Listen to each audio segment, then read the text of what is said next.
Good. Good morning, everybody. Welcome to this meeting of the Development Committee of 22nd August 2024. I'm Councillor Paul Heinrich and I'm chairing the meeting this morning. For anyone who hasn't attended one of these meetings before, the officers who provide and present our reports and offer technical advice sit either side of me at the top table. In front of me in the central area sit members of the committee who will be making decisions on the items on the agenda. Can officers introduce themselves, please? Good morning, everybody. My name is Jeff Lyon. I'm the Development Manager. Morning, my name's Olivia Luckhurst, Senior Planning Officer. Lauren Gregory, Democratic Services. Good morning, Colin Rubin, Team Leader in Planning. Good morning, I'm Cara Jordan, Monitoring Officer and Legal Advisor to the committee today.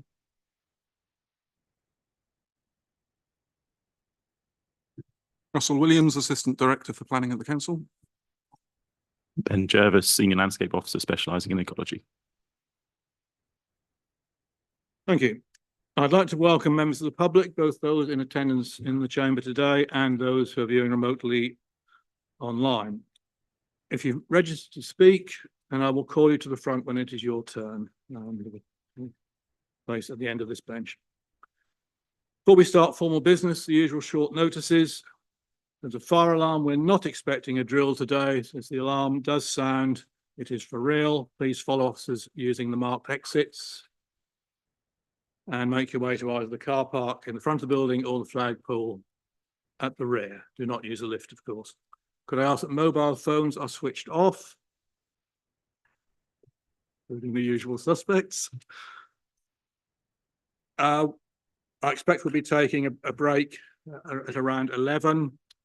If we are still in the first item then, which I think is possible, then I just remind the public not to speak to councillors during that break. I would hope we would not need to take a lunch break, but we never know. We'll see. And if you haven't yet found the toilets, they're out in the foyer. Lauren, could we have apologies for absence, please?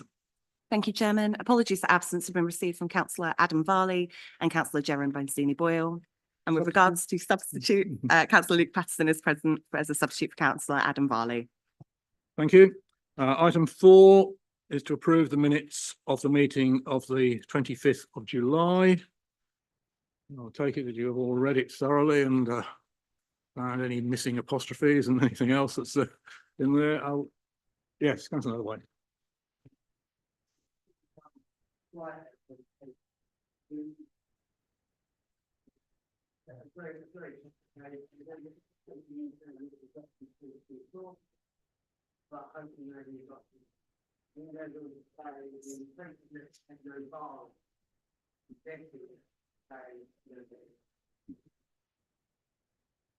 suspect you're right, Councillor. In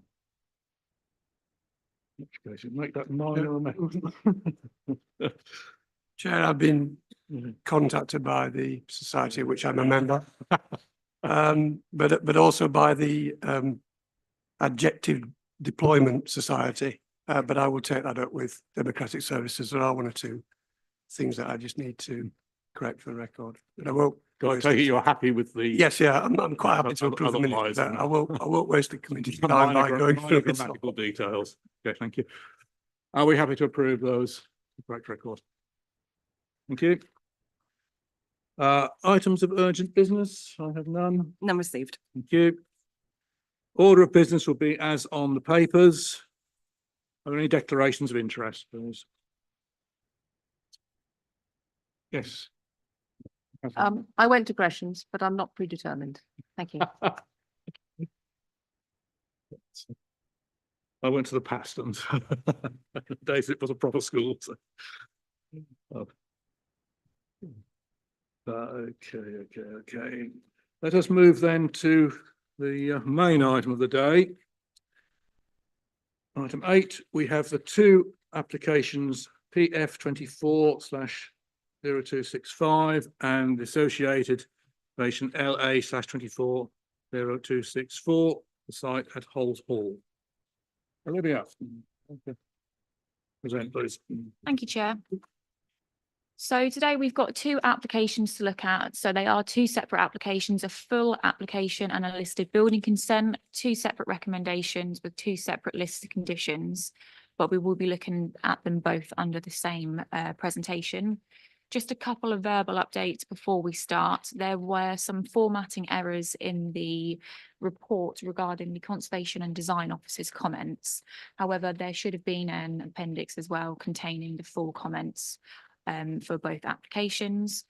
We'd also received an addendum from the applicant just setting out some of the revised documents which have been provided along the course of the application, as well as setting out some draft conditions. That has been uploaded online to both of the applications as well.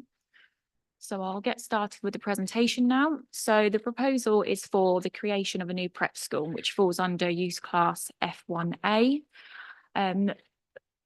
The Holt Hall to comprise of the restoration of the hall itself, demolition of the existing kitchen and stable blocks to create a new north wing extension, removal of existing modern prefabricated timber teaching block and greenhouses, demolition of the pigsty and wall adjacent to the greenhouses, creation of a new multi-purpose hall, removal of existing modern greenhouse and timber shed to create a new music hall, removal of the existing LPG tank, temporary container and ancillary buildings, and repositioning of the existing equipment shed to create a new field study centre, also fallen under use class F1A, reconfiguration and refurbishment of the wall garden, creation of a new ancillary sports pavilion and sports pitches, and the adoption of a 30-year woodland management plan, along with parking areas, hard and soft landscaping and associated infrastructure. So this slide here shows the location of Holt Hall in the middle of the plan, with the walled garden identified and the accesses off Kelling Road and Cly Road. You can also see the existing Gresham School down here as well. A map showing some of the site's constraints. So the red hatched layer shows the Glaven Valley Conservation Area, again with the application site identified in the middle and the two accesses off Kelling Road and Cly Road. The blue squares represent some of the nearest residential properties. The area outlined in green shows the county wildlife sites, and the white striped layer shows the extent of the Norfolk coastal landscape, formerly AONB. This slide shows the proposed site plan. So here you can see Holt Hall identified in blue, with the new north wing extension, multi-purpose hall, music room, and the walled garden outlined as well. So I'll just show you some photographs quickly. So this is of the site. This is the existing access off Kelling Road, looking east into the site. And again, Kelling Road, and views of north and south from Kelling Road. Existing access off Cly Road and some views looking south from the sites. Entrance as you come into the Holt Hall, so you can see it there behind the trees and some of the associated outbuildings, which can also be seen here. Some different views of Holt Hall, views of the existing timber classroom and greenhouses, south elevation of Holt Hall, west elevation, again another view of the west elevation. Here you can see the existing greenhouse with the walled gardens positioned to the left, and some views from inside the walled garden itself. The next few slides show the outbuildings to be demolished. So this shows the existing sheds, stables, the existing pigsty, game store, range of lean-to buildings, glass houses. And then this slide shows just some of the condition of the listed building itself. So you can see that there are some areas which do require improvements, and there's also some works that will be carried out just to improve the overall appearance of the building, such as ceiling heights being reinstated. And then moving on to the proposed elevations of the new north wing extension to Holt Hall itself. So this is the proposed south elevation. North, west, and the east elevation. The ground floor plan, first floor plan, second floor plan, and basement, as well as the proposed roof plan. These are some of the proposed visuals provided by the applicant. So this would be the view from the rear, so from the south. Views of the north wing extension from the walled garden. And another view from the walled garden of the extension. And again, another view from the rear elevation, so from the south. Moving on to the proposed music room, which will be created following the demolition of the existing greenhouse. This is positioned next to the walled gardens. These are the proposed floor plans and a proposed visual. Multi-use hall, so this is the ground floor plans. And first floor plans and the roof plan. Proposed elevations from the north of the multi-use hall, west, east and south. Sectional drawing going through the walled garden. And another one. And the proposed floor plan, which again shows the layout of the walled garden. These are some visuals from inside the proposed wall, from the walled garden, which you can see the proposed works. Going to the wider site plan. In the middle, you can see Holt Hall itself, and then we have the proposed energy centre, sports pavilion, sports pitches and car park positioned to the south, and the field study centre towards the north.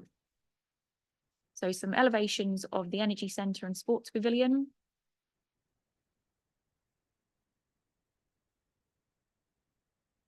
And floor plan. Some more visuals of the energy centre and sports pavilion.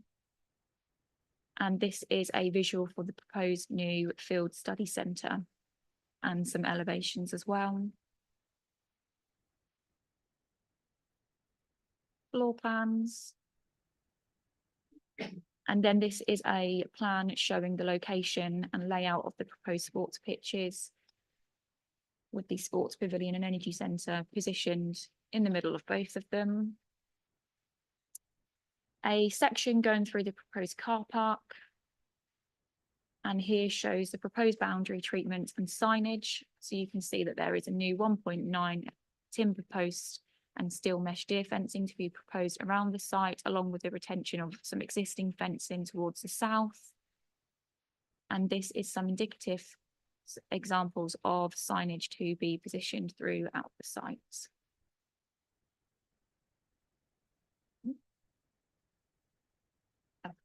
Sorry. Okay, so key issues for committee to consider today: principle of development, design, impact on heritage assets, including the listed building and conservation area, amenity, landscape, including impact on the Norfolk coastal landscape, Norfolk Coast National Landscape and ancient woodland, highways and parking, ecology, biodiversity net gain, drainage, energy and construction, public benefits, and then we'll move to the planning, balance and conclusion. So just to go into more detail on those areas. So a need has been identified by the applicant for a new prep school to enable the development of Gresham School as a whole, and as a result would result in the conversion of existing building located within the countryside. In terms of principle, officers consider that subject to compliance with other relevant development plan policies, the principle of development would broadly comply with core strategies policies SS2 and SS9. Design being one of the main considerations, it is considered that the development does bring some benefits to the listed building and associated structures, and as well as some long-term maintenance and repair of Holt Hall and the walled gardens, as well as the removal of harmful additions. Despite identified harm in some aspects of the development, overall the proposal is seen to have numerous advantages for the hall and the surrounding site. Whilst some elements may not be completely satisfactory, in general the proposals are suitably designed and context within which they are set, and the scheme as a whole complies with policy EN4 of the core strategy, and policy Holt 1 of the Holt Neighbourhood Plan. Impact on heritage assets, including the listed buildings and conservation area. Officers fully recognise that in pure heritage terms, the works to the listed building, including large elements of demolition, have drawn concerns from both the Historic England officer and conservation officer, amongst others. The proposals have required careful balance across a need to provide a new school facility that can perform its essential function, balanced against reducing negative impacts as much as possible on heritage assets. Following discussions, amended plans were provided during the course of the application to reduce footprints of the additions and provide further details where required. Securing the Grade 2 listed building and surrounding buildings into active use will enable extensive renovation, which will see the primary heritage asset brought back into active economic use for the foreseeable future.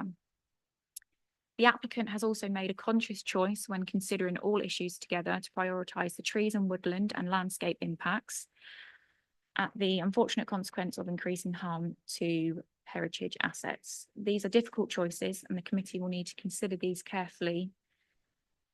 Officers consider that the proposal would, on balance, preserve the character and appearance of the Glaven Valley Conservation Area, and subject to conditions, the proposal would accord with relevant aims of core strategy policy EN9 and those set out in the MPPF, including paragraph 208 in relation to weighing harms versus public benefits. Moving on to the issue of landscape, including impact on Norfolk coastal national landscape and ancient woodland. Whilst preserving the ancient woodland is crucial, some landscape and work is necessary to facilitate development. New buildings have been strategically placed outside the root protection area with minor encroachment addressed through root pruning. Temporary ground protection measures will be implemented to safeguard the root protection areas of adjacent trees during construction, and no dig surfacing will be used for new car parks and woodland paths. In addition to preserving trees, the plan includes extensive replacement and replanting of native and ornamental species. Whilst there will be a lasting alteration in the land use in certain parts of the site due to the development, the focus on landscape and the ancient woodland in the development process has aimed to reduce negative impacts as far as reasonably possible on surrounding landscapes. Overall, officers consider that the proposed planting initiative will enhance the area's character and ensure an adequate replacement for trees that have been removed. Although it is recognised that the development entails some unfortunate losses and alterations, it will bring several advantages, including much needed woodland management and upkeep, while ultimately surpassing the minor drawbacks. In summary, the proposal aligns with policy EN1, EN2, EN4 and EN9 of the core strategy. Highways and parking, the site will maintain the existing primary access of Kelling Road, and which will be widened to accommodate 2 cars passing. 2 parking areas will be designated on the site, and Kelling Road, which is currently subject to a 60-mile-an-hour speed limit, will be reduced to 40 miles per hour, subject to a traffic regulation order. And there will also be the creation of an informal crossing. Following submission of amended plans, overcoming the original concerns raised by the Norfolk County Council Highway Officer, subject to conditions, the proposal is considered to be compliant with core strategy policies CT5 and CT6. Lastly, moving on to ecology and biodiversity net gain, it is recognised that the operation will result in substantial increase in light, visual and noise disturbance at the sites. However, the proposed development also offers beneficial outcomes for biodiversity, including positive management of the woodland and grassland habitats, increasing foraging resources for various species, and the conservation of the roof structure and void of Holt Hall, which supports a maternity roost of brown long-eared bats. While ecology impacts are regrettable, the reality is that a project of this magnitude will unavoidably cause some harm with the site's constraints. Nevertheless, the proposal offers valuable public benefits and biodiversity enhancements as required by policy Holt 3 of the Holt Neighbourhood Plan. Holt Hall, left unused since 2020, can now be revitalised for better use with careful consideration of its environmental impacts.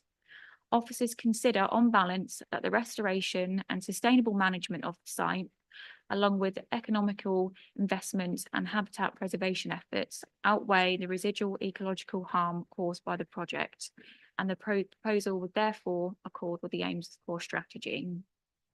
In addition, although the applications are not subject to the mandatory BNG requirements to provide any biodiversity net gains, the applicant has decided to include this and provide the on-site gains as well. The proposed enhancements to the extensive woodland on site, which are classified as a country wildlife site, priority habitat, and are partially designated as ancient woodland, which is an irreplaceable habitat, will primarily contribute to the overall biodiversity net gain, complying with policy EN9 and section 15 of the NPPF. Moving on to the planning balance. Overall, the application aims to provide new life and purpose for the grade 2 listed Holt Hall, which is currently redundant. As the officer report confirms, the central question for the committee is whether the extent of demolition and new build elements proposed are acceptable in relation to identified impacts on heritage assets, ecology and ancient woodland, and whether the material considerations in favour of the proposal are sufficient to outweigh identified harms. It's important to make the committee aware today that the proposals discussed at pre-application stage were significantly different from the scheme proposed today. The original proposals had an unacceptable and significant impact on the ancient woodland. Paragraph 186 of the NPPF states development resulting in the loss or deterioration of irreplaceable habitats such as ancient woodland should be refused unless there are wholly exceptional reasons. As a result, it was determined that the proposal should be revised to prevent significant negative effects on the ancient woodland, which would regrettably lead to additional harm to the designated Holt Hall, although this damage would be classified as less than substantial.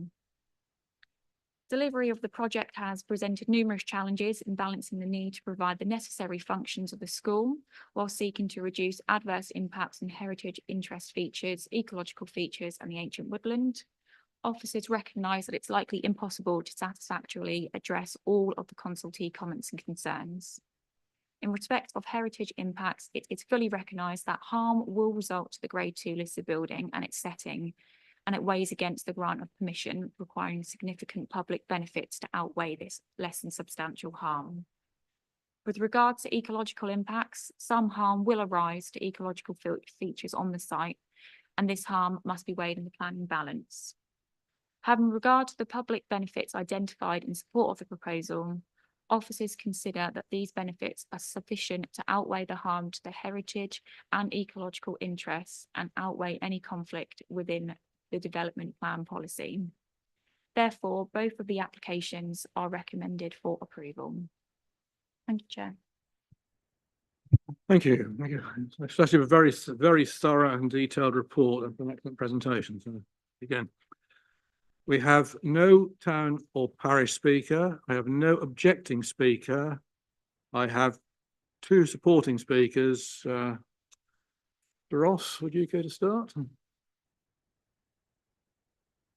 The microphone at the end, please.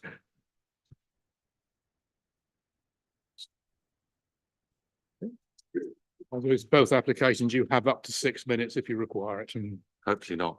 thank you. Good morning, councillors. I'm Douglas Robb. I'm the head at Gresham School. I'm the applicant for the planning application at Holt Hall, and I'm joined by Jill McGregor from Lampro, who's our planning agent. Gresham's has and continues to play an active and important part of the community of Holt, and we're very excited to present our proposals for a new preparatory school at Holt Hall. Gresham's has experienced considerable growth over the last 10 years, with a notable increase in the number of pupils who attend our 3 schools. We offer a fully rounded education to boys and girls from the age of 2 in our nursery and pre-prep through to the 6th form from across the UK and overseas. And in our most recent Independent Schools Inspectorate visit, Gresham's was awarded an excellent rating across all 3 schools, which is a testament to the progressive academic curriculum, high quality teaching and excellent pastoral care that we seek to provide. The proposals for Holt Hall will repurpose the hall and its grounds, which have been vacant since 2020, to provide new teaching, administrative and sporting facilities for a prep school, together with the new pavilion, field study centre and site-wide landscaping and woodland management for the school and the wider Holt and North Norfolk community. In doing this, the current prep school site on the Cromer Road in the centre of the town will also be freed up to accommodate the outstanding space requirements for the senior school. We want to be a good, and this is the most important thing I'll say this morning, we really do want to be a good and long-term custodian of Holt Hall and its surroundings, and the proposals prepared by the school and its consultant team have carefully considered the site context to provide a well-designed, high-quality and sustainable development that balances the operational needs of the school with the site's heritage, ecological and landscape designations, and how this will be delivered and managed in the future by Gresham's. The proposed school facilities and grounds will be made available for the community use, subject to our safeguarding and operational requirements, similar to the many other facilities Gresham's has already currently shares with the local community. Finally, Gresham's role in the community also creates a significant direct and indirect local employment opportunity and investment through its staff and administrative teams and through its use of local suppliers and support services. The proposals will deliver a £25 million direct investment estimated construction value, and Gresham's is committed to engaging a locally based main contractor who will use a local supply chain wherever possible to maximise temporary construction jobs and who will provide wherever possible training opportunities during proposed construction. If planning permission is granted today, we intend to start construction in February 2025 with completion expected in July 2026 so that we can continue to prepare our pupils for the intellectual, personal and social qualities and skills needed to make a positive difference to North Norfolk and the communities in which they live. And now I'll hand you over to Jill, who's my colleague, who will highlight some of the more technical aspects of the application. Thank you very much.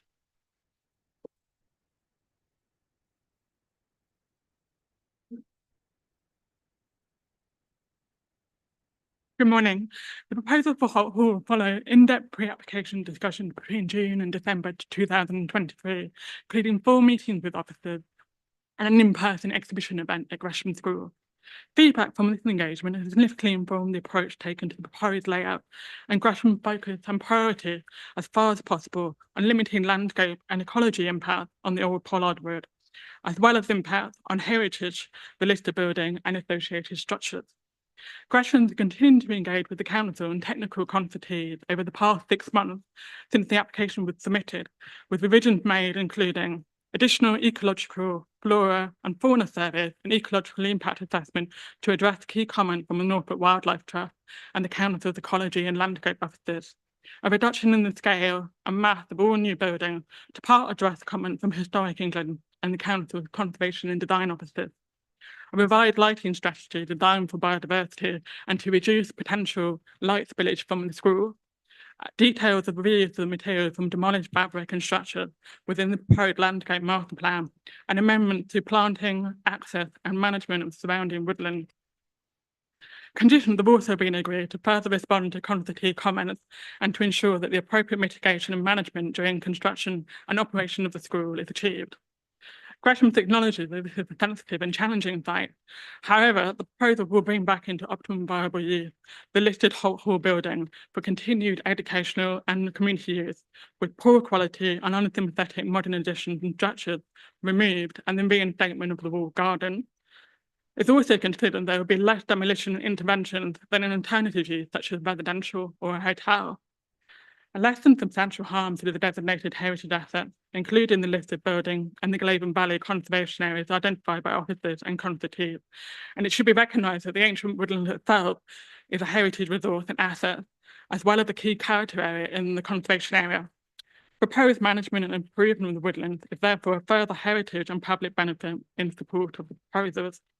Other benefits of the proposals include implementation of a 30-year woodland management plan to Old Pollard Wood County Wildlife Site, habitat compensation enhancement, including planting of 4,500 new native woody shrubs, over 1,500 trees to improve the structure and range of habitat, and over 1,500 new hazel species for coppicing. A biodiversity net gain of 10.47% for habitat units and 317% for hedgerow units. This is voluntarily offered by the applicant and exceeds mandatory requirement for 10%. In addition, there's significant improvement and future-proofing the energy efficiency and performance of the listed hall with a fabric-first approach, ground source heat pumps and PVs, with PV providing about 40% of the electric supply to the site. Thank you for your time, and we hope we'll be able to support the recommendation. I now go to the local member, councillor Beattie.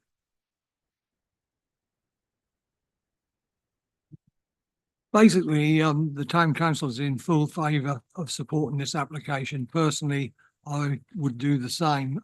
I think the alternative, if Gresham's hadn't stepped in and bought Holt Hall, would probably mean that still be empty and maybe for a long time to come, which means that we just then ended up with a derelict Grade 2 listed building at some point, which unfortunately I don't think anybody would have wanted to see. Yes, it's modern. Yes, it's an up-to-date structure. I think the employment benefits in the town and the benefit to the whole community with the ability to be able to use Gresham's facilities in the future can't be beaten. I would, in my opinion, I would be voting for approval of this on both parts of the application. And that's about it. Thank you. And right, the other Holt councillor, councillor Vardy, present. So over to members. Who wishes to start? Yes. Because Thank you. Thank you very much, Chairman. I don't know if any of you watch Country House Rescue, but I mean, maybe my colleagues in the office are too sophisticated to admit to watching, but I watch it from time to time, and all over Britain, there are historic buildings crumbling into nothingness because they can't afford to be maintained. And this is what has happened with Holt Hall. The previous owner has let it go all into decay, and even worse, the woodland around it, I think. And we have, I think Gresham's is one of the largest employers in North Norfolk, and it's come forward with an economically viable plan to preserve the building for the foreseeable future. I think that's absolutely key, that economic viability and sustainability is how we preserve historic buildings for future use. So it's not only going to be a living building with people living in it, using it and public benefit, but it will be preserved for future generations. I know that we have a really competent and diligent conservation department, and part of me feels their pain about the loss of the ancillary buildings. But in this case, I think that we can't allow the perfect to be the enemy of the very good. And I would agree with the local member, Councillor Beattie, that it's, you know, we need to preserve it and support this application. I think one of the public benefits that hasn't really been covered is the access for local charities such as Holt Youth Project, which supports Norfolk young carers, Reboot and ACT, which all provide emotional support to young and vulnerable people, some vulnerable people, and they will have access to all these facilities. So as well as the ongoing benefits to education, music, sport, public access to the building several times a year, we have this access for local charities as well. So, you know, I would be minded to second Councillor Beattie's proposals when the time comes. Thank you. okay, I won't take proposal seconders yet. I'll let full debate. Just a question, you know, you've raised the sort of the access for non-Gresham's pupils and local children to field study, for example. Are we able to secure that, Jeff? Yeah, so in terms of public benefits, we most of the public benefits are on land owned by Gresham, or part of this application, or on land owned by the Gresham's estate themselves. So it's possible, and it is something that we would suggest securing a public benefits by condition. So we have drafted a condition which we have put to the applicant to consider. So in effect, excuse me, having a public benefit scheme that is submitted to us and agreed along the lines of the information that's already been presented by the applicant in their submission. So we've got a mechanism of securing the public benefits. It's not just saying they'll do something, we're actually making sure that they do something so we can realise those public benefits. So yes, in answer to your question, we can secure it by condition. Thank you. Yes, Councillor John, sorry.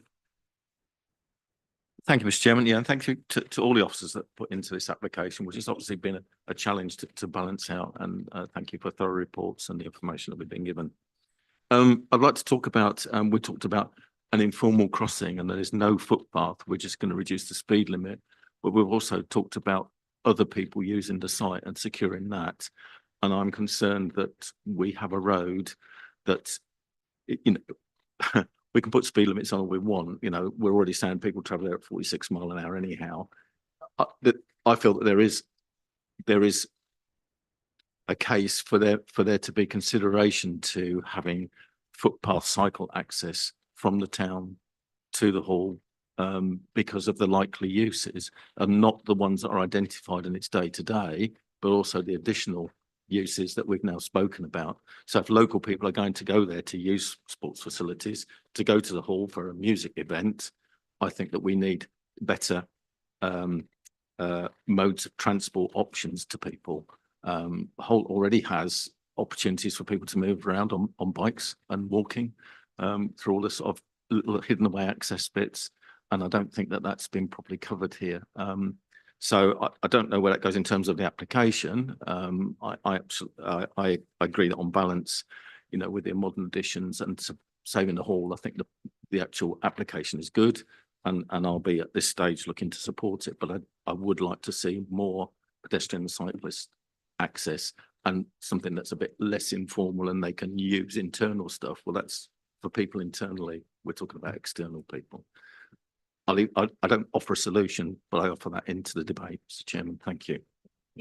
I think Councillor Highways have spoken, but if officers would like to comment further. Thank you, Chair. Yeah, so we had quite a few amendments come back following discussions with the Highway Department. We had a few meetings with them.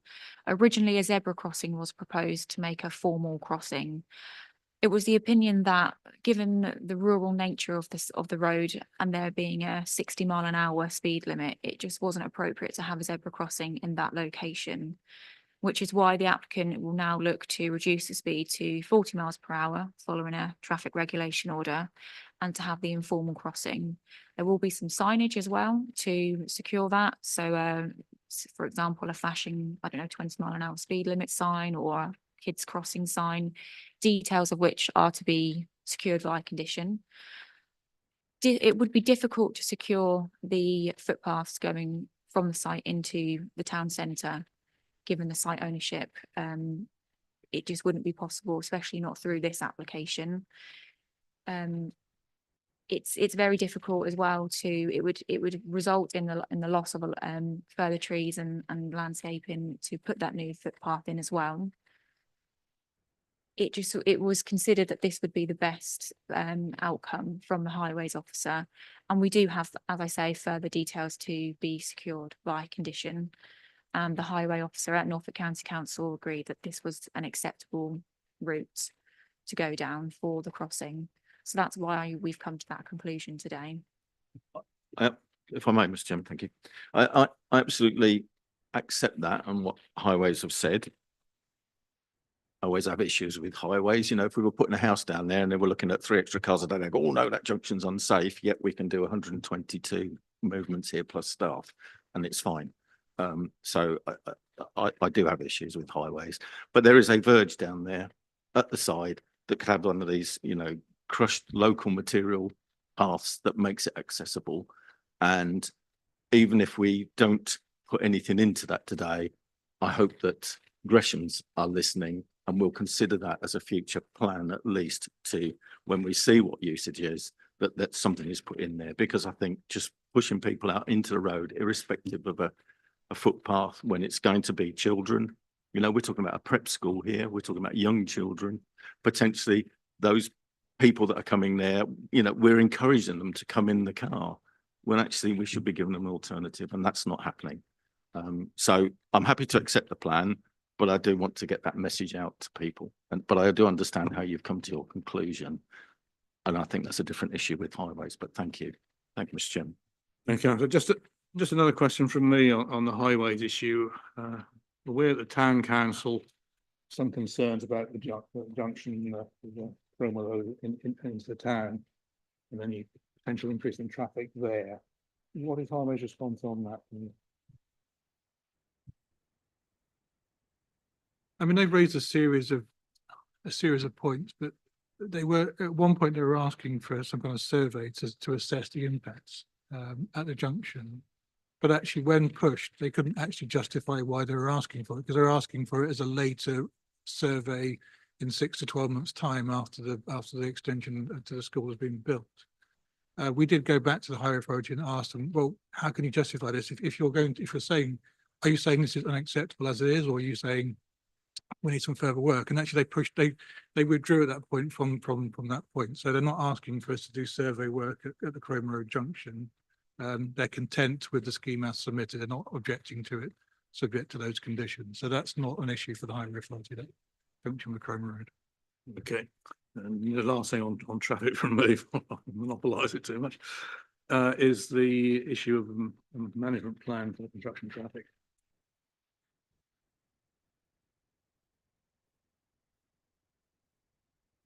Thank you, Chair. So we would have a condition securing those details, as well as there is also a travel plan provided with the submission at the moment. So those details would be secured via a condition.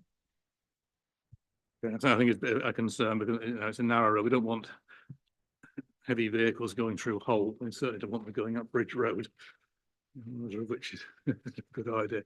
Councillor Patterson. Thank you, Chairman. Thank you for a great report. Just talking about access and walking there, isn't there a sort of a spit of land, a strip to the south that connects almost into Hull?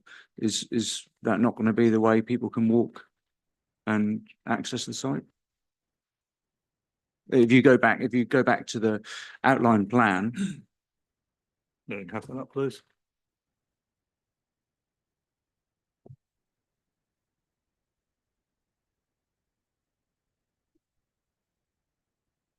Well, hang on. Oh.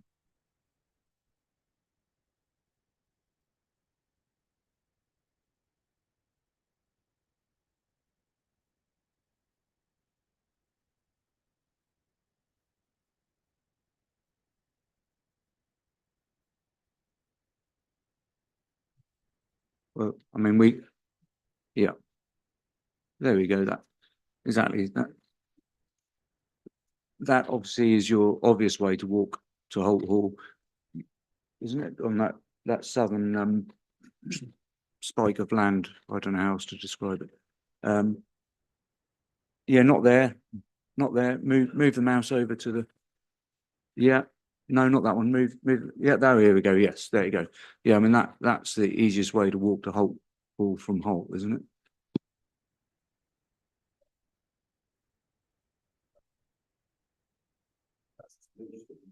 Yeah.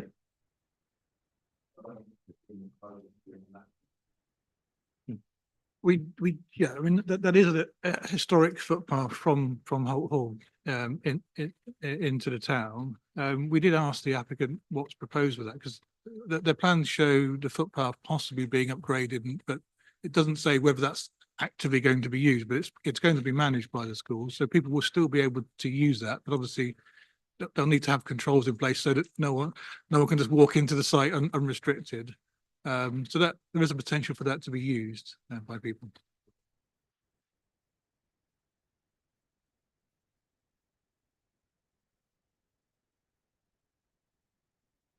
Well, can we have a comment from the applicant whether that's going to be used or not, that access by foot?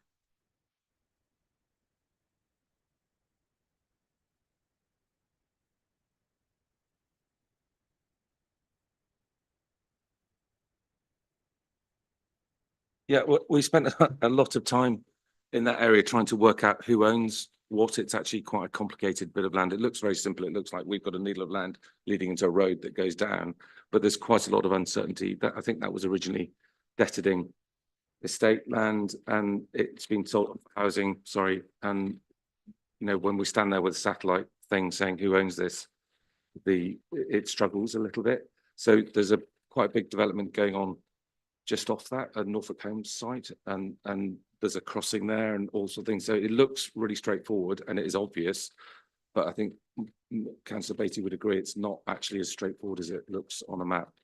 The whole area is, and there's a long-term tenant in there who had a tenancy on the second field that we have, and he thinks he owns that strip of land, and he's absolutely convinced he does. And I've tried to explain to him, I don't think he does, and land registry suggests he doesn't. But even there's a suggestion that when the original housing development occurred, that they sort of shifted that boundary a little bit, so that the needle of land that is registered to us has possibly already been built on, and it's really not easy. But it isn't obvious to have a pedestrian access, and that's what we would hope to do. We'd love to move children around the site of the town on foot. That's much better for us than minibusing them everywhere, etc. But I know it looks obvious, but I'll offer it to Martin to say, but I think it's not nearly as simple as it looks, if that makes sense, simply because of the ownership and access. If there's going to be a new housing development there, I don't know how much you'll end up with a major road crossing it, etc. The area is called Peacock Lane, and it's I've spent a lot of time up there trying to sort of work out a way forward, but it's not easy. I know that sounds like a fudge. It's not. It's genuinely. It's obvious that we'd love to have a footpath there, but it's not. Thank you. So okay.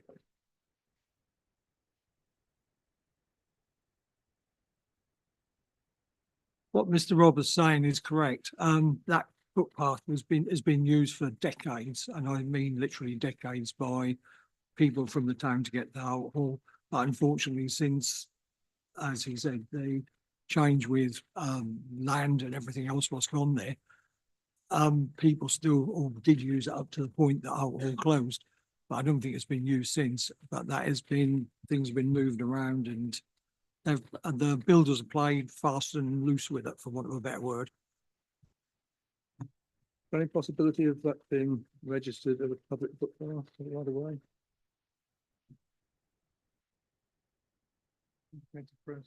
I know. I have to ask. Okay, I don't think we can go any further in that direction. How's the holiday? Thank you, Chair. I do think there's landscape and heritage harm to this. I'm somewhat reassured on the public benefits. I wasn't before, but I think possibly I am. I would like definitely to have them conditioned as clearly as you possibly can, because it's a great resource for local people who haven't got the advantages of going to the prep school themselves. I do think Kelling Road is dangerous, actually. I use it on a very frequent basis, and getting out onto the Old Cromer Road is, and encouraging people to go the other way up Bridge Road and then round that very dangerous corner where there's an accident every couple of weeks, I don't think is a good idea at all. So I have some sympathy with the whole town council's view on that. As usual, I'm going to ask about lighting, because you can see Hope very clearly from around the villages around. And I know it's a prep school, therefore it's not be open all night, but I'm not quite clear. I think is there not going to be lighting around the sports pitches? And is there any chance of, there's an awful lot of glazing, whether some of that glazing could be reduced visible light transmission, especially on the north where you're facing into the more into the AONB? Thank you. If I'm going to raise that, could it be conditioned if we agree on it? Thanks very much. So there will be the standard LVT condition that we add to a lot of the applications now to secure, to minimise light spillage.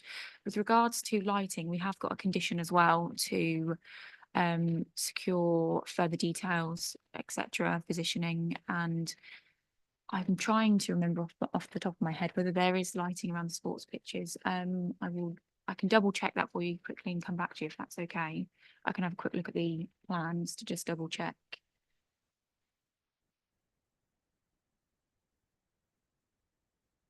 Yeah, it's probably worth pointing out that if there is lighting, obviously we'd have control over the type of lighting, because you can have quite a huge difference of impact depending on which type of lighting you choose.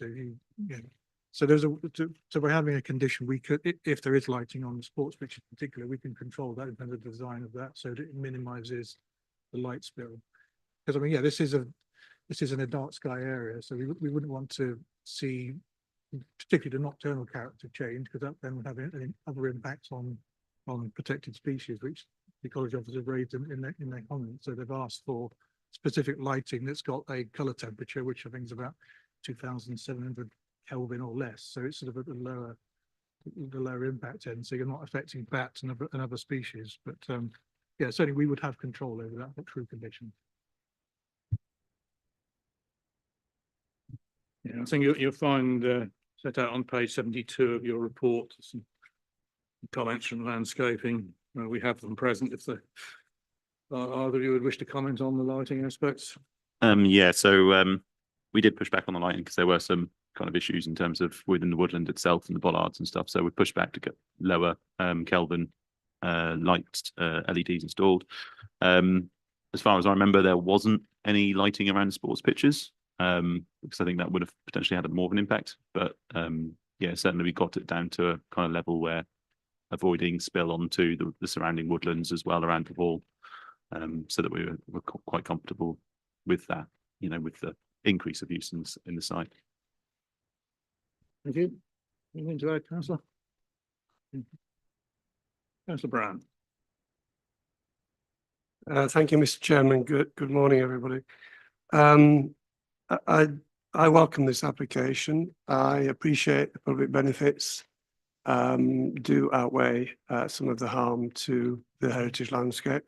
And I say that as somebody that's been heavily involved in reviewing the Glaven Valley Conservation area.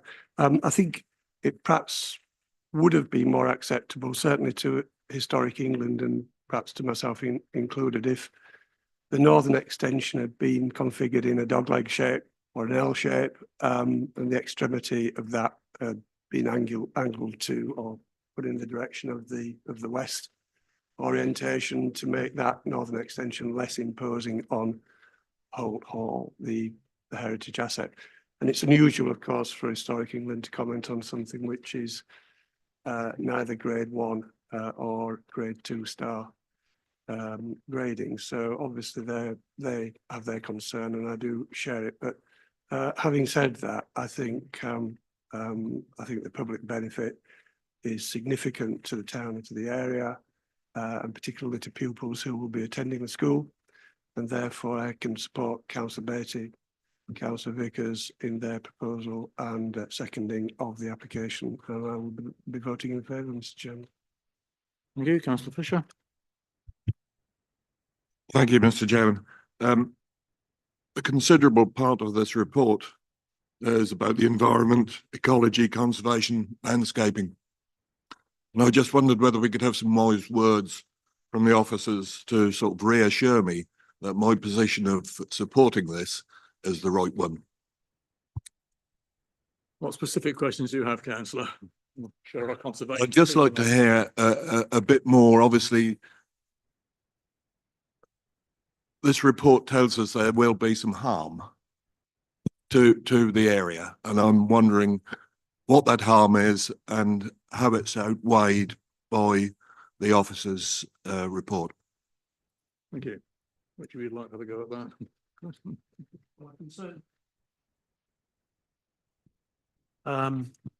So normally when we're faced with a proposal to effectively secure the future of a heritage asset, the support button gets pressed, because clearly that's what we're in the business of doing. Obviously, in this case, it's what the use means in practice. So not only do we effectively lose the support cast of structures that are associated with the hall, so the hall is the principal actor, but obviously everything to the side of that helps to inform the overall story. So that's your support cast. So whether it's the service wing being demolished, the coach house, the stable block, the greenhouses, the pigsty, that creates part of the overall ensemble. So clearly that's one significant area of harm. The other main area of harm, I suppose, is the extension itself. Again, in normal circumstances, when we're considering a listed building extension, generally we're looking for that extension to be subservient so that the main hall is still read as the principal actor. Now, in this case, the new extension is lower, but equally the footprint is significantly bigger, and also the way it's been presented, it's quite an angular and reasonably monolithic form with very horizontal form. So it's in stark contrast to the listed building, deliberately so. So rather than obviously plugging into the side of the hall subserviently. What we're talking about here is effectively changing the site hierarchy to a degree. So the main entrance will be through the new hall, through the new extension, and the hall will effectively then become the extension to that school building. So it's flipping the hierarchy. So those are the two main areas of harm. There is also harm associated with the sports hall, which in itself is a fairly significant building, which will be situated up front on site. So that will be an eye catcher. Also the wall garden, although the wall garden itself inside will stay intact and it will be very nicely landscaped, the quantum of development around its perimeter will obviously change the way you appreciate and understand that. And effectively the wall garden, which is original to the hall, would be divorced by the new build sitting in the gap between. The actual hall itself, for the most part, the alterations are relatively light touch.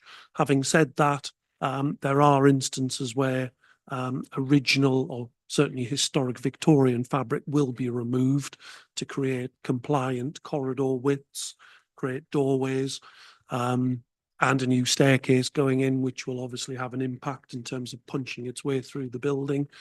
But that's a more balanced consideration of harm in heritage sense, because there is good to be had as well. There's a lot of institutionalized kind of petitioning that happened in the 20th century that comes out. The external staircase gets removed. But on balance, there's still, I think, harm that needs to be factored into the overall balance. So I think that probably sums up 5 main areas of harm. Thank you. So on the ecology front, obviously this is a historic site and it's been, you know, the field study centre as well. So there's a lot of knowledge of the wildlife which has been present around Holt Hall Estate for a lot of years. And so there's a number of species which are going to be affected by the works. Great crested newts, there's reptiles there as well. You've got bat roosts in a number of the different buildings, with maternity roost in the main hall itself, but more day roosts as well dotted about in other buildings, and some hibernation use as well. There's badger sets in the woodland. You know, there's so much going on within the ancient woodland itself as well. So there's a lot of ecological receptors which can be negatively impacted by the development. Now, following our comments and our pre-application advice last year, the applicant's ecologist has really worked with us to address all of our concerns. So I will say that there's been really kind of a positive relationship there, and they have really kind of come to bring forward all of the information they possibly could within the time scale of the application going through. One of the concerns which is still raised is the presence of wax caps in the grassland and the south lawn and the east lawn. And, you know, those areas realistically are going to be subjected to ongoing recreational disturbance. It's a school, children are going to go places around the school as much as you try to control access. My kind of primary concern, once you've got the way the kind of construction impacts, is that recreational impact and disturbance moving forward. So just had to acknowledge the fact that there will be impacts that cannot be avoided. But on balance, they're trying to do everything right. They're complying with wildlife legislation. They're going to get the necessary licenses in place to mitigate for certain protected species. And so, yeah, again, it's you know, just comes down to the planning officer's assessment in terms of where that lies in the planning balance. So ultimately, whilst my comments were kind of maintaining an objection on the basis that there will be harm to ecological receptors, overall they've kind of worked with us to try and make it as positive as possible. So that isn't always the case.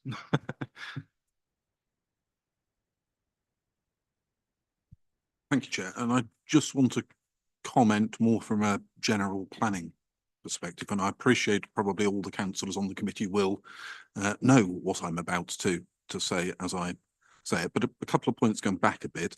This is at committee because I asked it to come to committee, and that was primarily because of its scale and the fact it raises a significant number of interesting issues, which my colleagues to my left and right have just commented on. Bluntly, if I hadn't have asked it to come to committee at the start of the process, it probably would have done at the end of the process because of the objections from Historic England and like in any event in accordance with our constitution.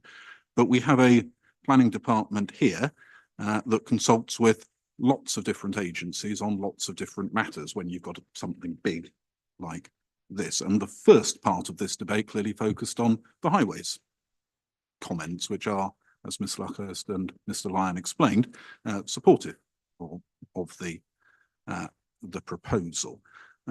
We employ Mr Young to my left to provide advice from a pure heritage historic buildings perspective. We employ Mr Jervis to provide corresponding advice, for want of a better phrase, from an ecological perspective. We employ Ms Mole to provide the tree related advice, and it isn't unusual for something of this scale that not everybody thinks something is overwhelmingly brilliant in that guise, and the whole planning system is often set up around needing to reach a balance. And Ms Luckhurst and others have quoted the National Planning Policy Framework at some length. There's also the primacy of the development plan and other material considerations to put into effect. So the fact that, as my colleagues to my left and right have said, they have outstanding concerns on a number of issues is not a surprise in itself. The fact, I suspect, that over time, as Mr Jervis has just acknowledged, the applicant has worked hard to address as many of those as possible, for want of an apt phrase, is also true in this case and should be in others. And I think it would be fair to say my officers have built up a good working relationship here with the applicant and their advisors, and have got to a scheme that is, my words, as good as it's realistically likely to get, in the context that the school's needs for their prep school dictate, from their perspective, that we have a significantly larger building than the main Holt Hall building in itself, and have then had to balance the competing needs, and there are competing needs here, between the heritage part, the ecology part, and the tree part, and various other factors that have been mentioned. So Mr Lyon's role here is effectively to provide the balance, to be the arbiter, and to put a recommendation to you.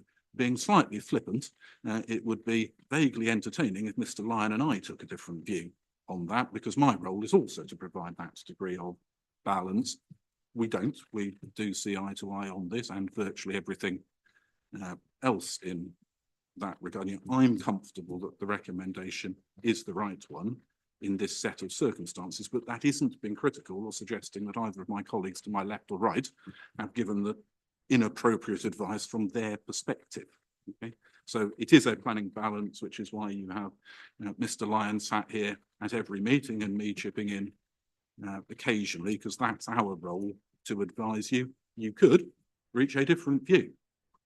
If you do so, you've got to be able to explain on planning grounds, as you know, why you've taken a different view, but there is nothing to stop you reaching a different view. There's nothing to stop you disagreeing with Mr Lyon and taking the view that actually that heritage harm outweighs everything else. I'm not recommending you do that, but it is within your gift to do that if you so wish. So we've all got different roles, but at the end of the day, we've got to make a rounded recommendation to you, which is what Ms Luckhurst and Mr Lyon have done, and certainly is one I'm supportive of personally. Thank you. As always, we must listen to the advice and guidance of professional officers, regardless of our personal views on design and other aspects. Are you satisfied, Councillor Fisher? Absolutely, Mr Chairman. Thank you. Councillor Fitch-Ted, I was waiting for you to come in. Yeah. Thank you, Mr Chairman. Good morning, everybody. I've been in this chamber quite some considerable time, and I have to say, I think this is probably one of the most in-depth applications I have ever heard in this room. I've kept quiet because everybody else was asking things that I was possibly going to ask myself. However, I have heard everything I need to hear, I'm not totally convinced anybody's made a formal proposal yet. Am I right, Mr. Chairman? I have an interim proposer and seconder. I was holding off until such point as we'd had a full and open debate. Right. Do you wish them to, or may I propose that this is now accepted? You are proposing approval I of, we're to be taking them in two parts. I'll just remind you, Okay. we will take, Obviously, that is including all the various recommendations. And there's quite a list of them. But I have to say, I think also, if I may, that the applicant has worked so hard to get this right, and I do wish other people would do the same. it would be, make life a lot easier if they did. Wouldn't it before I- just? So we'll be taking these as two separate. Right, votes, okay. because these are actually two applications. I'm the quite second of which happy is with to- is both. The building, yeah. So if you. Right, are do you want happy- the first one, but I've lost my page, I'm sorry. Yeah, I do have one other speaker. Okay, Yeah, I'll be so quiet. I will return to you, councillor. Councillor Netherway. Thank you, Chair. I too have sat here listening very quietly. First thing I'd like to say is thank you to the planning department who have put together a 75 odd page substantial report, which is quite remarkable. Thank you very, very much. I've listened to the comments from my colleague in the chamber, all of whom have raised very relevant points, but I must echo most of them, and particularly Councillor Fitz-Tillett's comments. And yes, I am definitely of a mind where I would vote for and would be quite happy to second the approval. Thanks. Okay, if we've done with debate, I will be seeking a proposer and seconder for PF/24/0265. And then we will have a separate vote on LA 24/0264. Remember that one going ahead is contingent on the other, of course. Can we get them on screen then, please?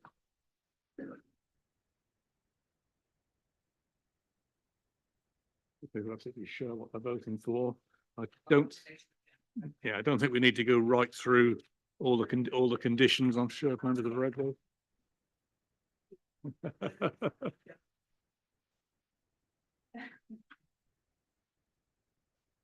Okay. So let's where we are. So in relation to the first one, application 1, you are proposing, councillor Fitz-Tillett. Yes, I am. And I'm happy to take councillor Vickers from earlier as seconding. Happy? And for the second application, the list of building consent. Okay. Take councillor Hankins. And seconder. And another way. Okay. If we can vote on application 1, please, Lauren. Thank you, Chairman. So just to confirm, this is a vote for application PF 24/0265. Councillor Beatty? For. Councillor Brown? For. Councillor Fisher? For. Councillor Fitz-Tillett? For. Councillor Hankins? Councillor Heinrich? With reservations for. Councillor Holiday? Councillor MacDonald? For. Councillor Neverway? Councillor Patterson? For. Councillor John Toy? For. Councillor Kim Toy? For. And Councillor Vickers? For. That's unanimous, 13 votes for. Okay, and the vote now on application 2, list of building consent. Thank you, Chairman. So this is application LA/24/0264. Councillor Beatty? For. Councillor Brown? For. Councillor Fisher? For. Councillor Fitz-Tillett? For. Councillor Hankins? Councillor Heinrich? For. Councillor Holiday? Councillor MacDonald? For. Councillor Neverway? Councillor Patterson? For. Councillor John Toy? For. Councillor Kim Toy? For. And Councillor Vickers? For. That's unanimous, 13 votes for. Thank you. Both applications are approved to the usual conditions. Okay. We will now move on. At the time, I'm conscious that councillor Butikofer cannot be with us till 11 for the item she brought forward. So we will move now to deal with the application RV 241082 at bottom, relating to modifications to previous condition on a solar development.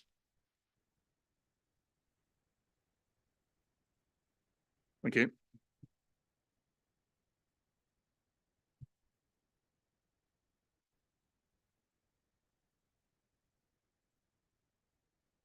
When you're ready, Russell.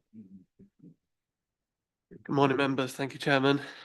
So this application is for a variation of condition to a planning permission that was granted back in 2013, 2014. The solar farm has been operational for over 10 years now, and they're seeking to essentially upgrade some of the inverters and substations within the centre of the site. So if we run through the PowerPoint presentation, there's a few slides to go through. You can see there the site outlined in red with the settlement surrounding it. It's in the area of countryside, and it's next to the wind turbine if you know the area. Image of the sort of aerial image of the site there. You can see the substations as existing on the site within the sort of the heart of the solar panels, and it's those areas that we'll be looking at in terms of what they're looking to do moving forward. There's an existing site plan there and a proposed site plan, and again highlighting those sort of central areas where the development is looking to, what the changes are going to occur. So the proposals include a replacement substation, which would be on that plan. It's the smaller point. This element here is the replacement substation, the existing being replaced there. And this area here is the lines of inverters with fence surrounding them. And that previous one was the northern part of the site, and this is the southern part, which is largely replicated. There's some images here of what the development would look like. You've got the inverters there at the top and the substation on the right, and the sort of the low level fencing that would surround the inverters to keep the sheep out. Some aerial images of the site. It's fairly well screened by the landscaping, and you can just see it through the access track there. And that's from the sort of the southern side looking into the site. Again, you can see it where there's gaps in the hedges, but the hedges is fairly substantial, so sort of limited views of it. And again, you can't see the centre of the site from these angles. Further away, you would be able to see the proposed changes, but it would be in the context of the existing development and from sort of distance views. Image of the sort of what it looks like within the site. Like I said, there's sheep grazing under the panels. So the main impact, key issues, I suppose, of the development of the landscape impacts, the visual changes, and we've considered those. The landscape officer's happy that there's no adverse impacts and changes in relation to residential amenities. The proposals aren't considered to result in any harm. So the recommendation is to approve, subject to sort of updated conditions following the 2013 permission. Councillor Ringer has sent in a brief statement which Jeff's going to now read out. Yeah, so Councillor Ringer isn't able to be here today, but he sent this message. Said this application has been called in because it relates to a solar farm and he's not been called in by himself as ward member. There have been no representations made for this application. Although not stated in the report, Bodham Parish Council have no objection to this proposal, and Councillor Ringer would like to offer his support for the officer recommendation. Thank you. Thank you. We have no parish speaker, no objecting speaker, no supporting speaker. So, members, anybody wish to speak? If not, I'll just ask for a proposer and seconder. I'm minded to approve. I don't know why it's come to committee. It's a improvement, and I think it's really good. I'll approve. Councillor Williams. So can I clarify for councillor MacDonald and others' view, this has come to committee because the constitution requires it to come to committee. There is what I might call an anomaly in the constitution in as much as anything that relates to solar above a fairly low threshold needs to come to committee as and when we get to a review of the constitution. Certainly as officers, we will be suggesting to you that you might just want to loosen that restriction. If I'm being very flippant, we could approve 1,000 homes under delegated powers at the moment, subject to all other things being equal, whereas we can't approve this under delegated powers at the moment. So it's a historic anomaly, which means it has to come here rather than for any other reason. Thank you. That answers it. I'm minded to approve it anyway, because I think it's an improvement to already good system. Well, you're proposing. Thank you. Councillor Fisher, Councillor Beattie. Thank you, Mr. Chairman. Yes, we have heard those wise words on a number of occasions, and it's a pity it's taking so long to sort out. But I think I'm happy to second this, and there needs to be a little discussion. Okay, I still have councillor Beattie wish to come in. No. And councillor Brown. Just to clarify with the Assistant Director of Planning that this is currently a review that is taking place of the Constitution in this respect, or has it yet to begin? It is. So it relates in part to the Planning Service Improvement Plan, but also the fact that Ms Jordan is leading a broader review of the entirety of the council's constitution. I would be reasonably comfortable, well, I would like to see you as a group of committee councillors considering some of these planning related constitutional issues in the next cycle or two, whether formally or informally. But to change the constitution is a council function. It's not something that I can do. It's not something that you as a group of committee councillors can do. It's something for full council in due course. But there's no reason why the planning part can't come forward separately to the entirety of the constitution. Thank you. Any other comments? Yes, councillor Toy. The application I'm happy with. Just as we do that constitutional review, I think given that this was a future technology that we're now having to overcome, during that review, we should look at current technologies or future technologies to make sure that there's some way of that being covered. So for example, at the moment we have air source heat pumps over a certain size, need to other size. Is that going to be a requirement in the future? I'm just suggesting that it's part of the discussion. It's not something we need to necessarily cover off, but I think future technologies, we might get hydrogen, we might get self-generation at home, all sorts of things, which whilst we're reviewing it, I think it should be in mind. That's all. Thank you. Just the comments. So in answer to the comment rather than the question, so yes, I think we should be looking at it in the round, but equally, personally, I would advocate we don't get too hung up on specifying the exact technology, because as you've implied, technologies change and we'll have missed something that doesn't happen in 2024 and is very important in 2025. The other observation, just for awareness, if you haven't picked up, the government have made all sorts of announcements in the planning space since coming into power last month, one of which is a suggestion that they're going to issue something from sort of central government that provides a clearer framework as to what does and doesn't come to planning committees in due course. What that says, I have no idea, but I think we still should be doing something in the interim, and clearly if the law changes nationally, then the council responds to a national change as well.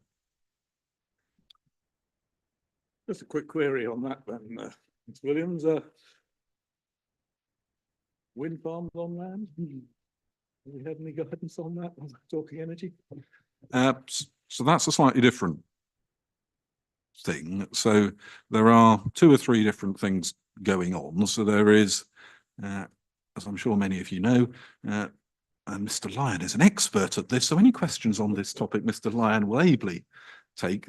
There are these days, there weren't when I started, was planning nationally significant infrastructure projects where effectively stuff is hoiked away from the local end and the government decides direct and the local end becomes a consultee. In this part of the world, that's tended to feature the offshore wind sector, but it's rather simplistic to say offshore wind because at some point offshore wind has to come onshore in that guise. So yeah, many of the cable routes that are being laid, might not be the right word, but through North Norfolk were nationally significant infrastructure projects, and the government reaches a view, and there is some discussion that the government will look at changing the thresholds and makeup of what's a nationally significant infrastructure project. Secondly, in more direct response to your question, Chair, there was effectively an embargo on new onshore wind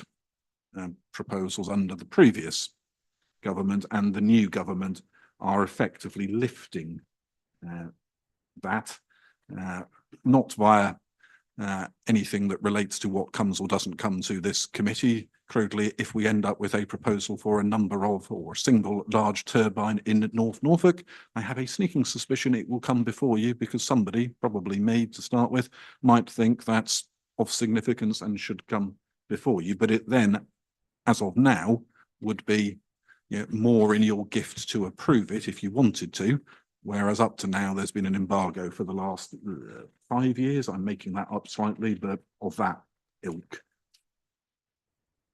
I thought it was worth bringing that one out because it's, I can see that this will be a matter that will come before us at some point. Anyway, returning to RV 241082, we have a proposer, Councillor MacDonald, seconded by Councillor Fisher. Can we go to the vote, please?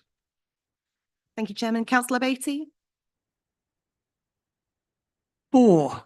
Councillor Brown, 4. Councillor Fisher, 4. Councillor Fitch-Tillett, 4. Councillor Hankins, Councillor Heinrich, 4. Councillor Holiday, Councillor MacDonald, 4. Councillor Neville, Councillor Patterson, 4. Councillor John Toy, 4. Councillor Kim Toy, 4. And Councillor Vickers. That's unanimous, 13 votes for. Thank you. Approved. As I said earlier, Councillor Whittaker intends to speak as local member on the next application on the agenda. So I think it's an appropriate time to take a 10-minute break to give Sarah a chance to get here. I know she should be here by 11.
Okay, welcome back. And welcome to Councillor Buttercover. Carefully time the meeting around. So we now move to Binham PF/24/0841. Simple front and rear extension at Bunkers Hill Barn, Binham. Officer Ray, would you like to present, please? Thank you, Mr. Chairman. Good morning, members. This application has been called in due to concerns from the local member that the proposal would be contrary to policy HO8 and raises serious concerns with policy EN4. The proposal PF/24/0841 is for front and rear extensions and external alterations at Bunkers Hill Barn. Oh, sorry. Lean forward a bit. This slide shows the site location plan. The blue boxes demark the listed buildings with the site edged in red and Front Street and Field Dawling Road marked in yellow. This slide shows a more focused view purely of the development site with the proposal drawn as well, and the extensions are visible at the front and rear of the property. This slide shows the existing and proposed ground and first floor plans next to each other for a comparison. This slide shows the existing elevations of the dwelling, and this slide shows the proposed elevations. These are some pictures looking towards the north, looking at the site from the north and the south. The relationship to the neighbour can be seen on the right-hand side picture where the flue and the tile changes. There's also a party wall within the shrub that you can't see because it is hidden by the shrubbery. These pictures are more focused on the front of the dwelling, with the proposed front extension sitting between the tree and the edge of the shrubbery that you can just see. And you should just be able to see the party wall in that picture as well on the right. This slide shows the rear elevation looking north towards Field Dawling Road. And this slide shows the rear elevation. The proposal would be sited either side of the central arched window and extend outwards towards the boundary from that central window. The key issues are the principle of development. So although cumulatively the proposal is quite large, the extensions are subservient to the main dwelling. The barn hasn't been altered since it was first converted in the 1980s, and the rear extension could potentially be constructed under permitted development. So the view is that the proposal wouldn't be contrary to policy HO8. In terms of impact on character of the area, heritage and design, the main concern with this aspect was the impact on the Binham Conservation Area. There's been no objection from the conservation team. The cat slide extension is quite common on barn conversions and the materials are synthetic. The area is quite sheltered as well. It's not easily seen from outside the courtyard. So the overall conclusion is that there's not significant harm to the conservation area or the overall character of the area. The main concern with amenity is the impact on the immediate neighbour, Pilgrim's Barn. The agent has provided sun studies which show that there is already an existing level of shadowing across the front of Pilgrim's Barn, and that does include the only windows into the sitting room.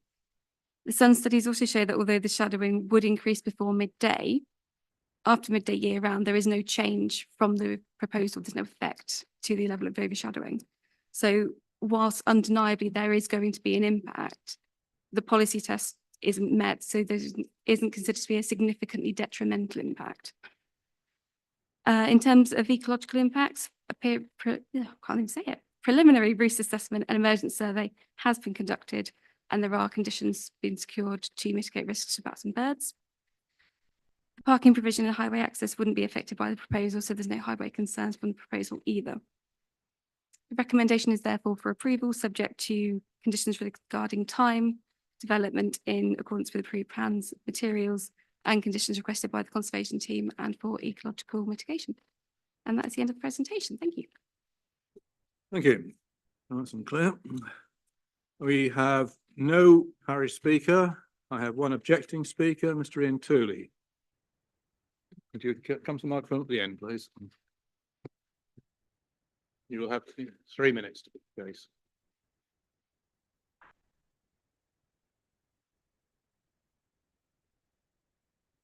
Right. My name is Ian Tooley and I've lived in Norfolk all my life and I'm now retired. Together with my wife, a former respiratory nurse specialist at the James Paget Hospital, we spend a large part of our retirement at Pilgrim Barn, built in the 1700s, converted over 30 years ago.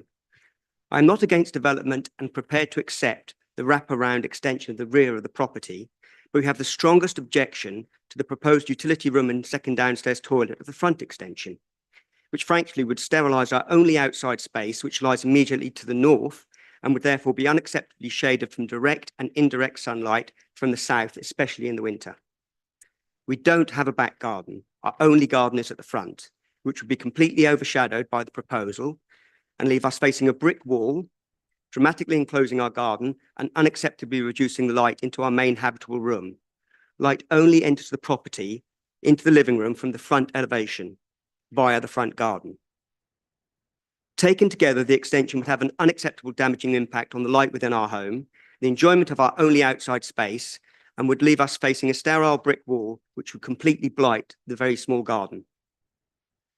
I'm a reasonable person, but I think the applicants are being unreasonable by configuring their utility room extension at the front of the property to house a washing machine and tumble dryer at the expense of my amenity.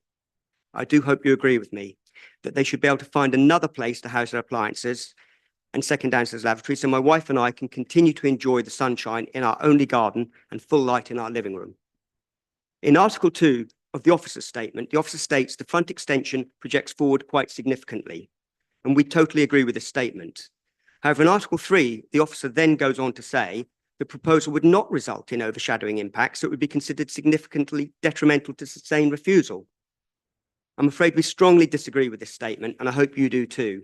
We live there, and I can tell you that it would significantly be detrimental to both direct and indirect sunlight, and our outside space would be overshadowed dramatically, harming the quiet enjoyment of our property and our amenity. I don't believe I need to repeat the 6 grounds of objection here that appear in representations in the officer's report, but any one of them can be used as a grounds of refusal. I ask you that you refuse the application as it is, or otherwise defer it so an acceptable compromise can be negotiated that does not include an extension to the front elevation, which should be possible, as Bunkers Hill Barn has plenty of room for utility room to be added at the back of the property, even if it means taking up a bit of their large garden. Thank you for your time. Thank you. I have one supporting speaker, Mr. Gary Pearce. Here to come to the microphone.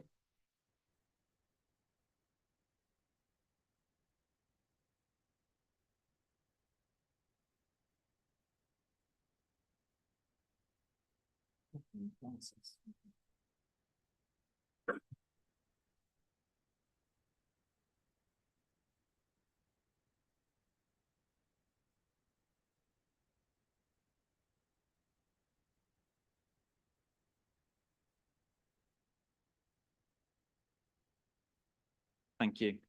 I'm Gary Pearce, the architect on this project. Bunker Hill Barn was converted in the 1980s and has many of the characteristics of barn conversions of this era, with proprietary windows and a suburban looking door, but retains some interesting quirks such as the full height arched window on the rear facade. There is also evidence of pre-conversion adaptations such as infield openings. The internal layout also reflects the era of conversion with cellular spaces, a small kitchen and an isolated living dining space. The aim of our work was to adapt the building into a property more suited to modern living and also the potential future needs of the owner, with a better utility room and ground floor shower room, an extended kitchen dining space, better relating to the garden, and an extended living room that again relates better to the garden and increasing the natural light to the bedrooms. Our aim was to extend the property in a way that retained the positive characteristics of the building and reflected its history as an agricultural building. Agricultural barns traditionally grew over time, frequently in an ad hoc manner, with smaller additions reflecting changing needs. This is the approach we took with the 3 small extensions that we have integrated with the overall form of the existing barn, with cat-side roofs like the existing roof at the front of the property, and using traditional materials, brick and flint walls and clay pan tiles to complement the existing barn. This approach is supported by the Norfolk Design Guide. During the planning process, we have addressed the issues raised by producing geolocated sun studies to show the shading patterns that demonstrate the minimal impact of the extensions on the barn. addressing questions regarding dark skies, the existing roof lights according to the Towards a Dark Sky standard have a more detrimental impact than the standard windows proposed, and explaining the improvement to the thermal and acoustic performance of both Bunker Hill Barn and its neighbour. We appreciate the support for the proposals from the Planning Officer and Conservation and Design Officer, and we consider that they make a positive contribution to making Bunker Hill Barn more suitable for modern family living and the potential future needs of the owners, and they have no impact on the conservation area. Thank you. Thank you. Before I ask Councillor Whitaker to speak, could we have the plans and elevations available on screen, please?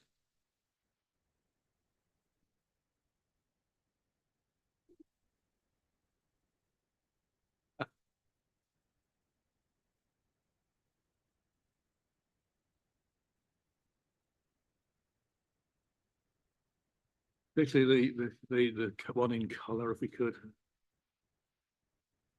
Yeah, thank you.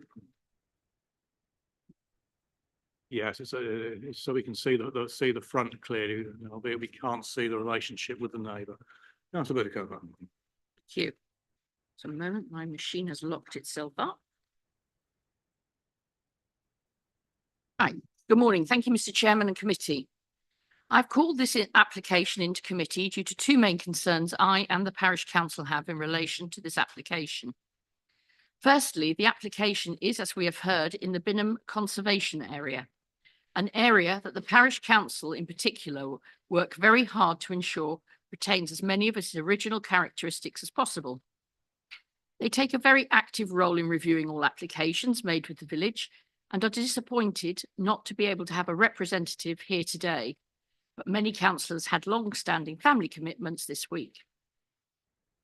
It is a matter of opinion, perhaps, what the impacts the front extension to the site will have on the two attached barns and the visual line and character of the barns overall. The rear extension, too, will impact on the historic character of the Bunkers Hill area. Both are hidden, in inverted commas, to a certain extent from the highway. So does it matter?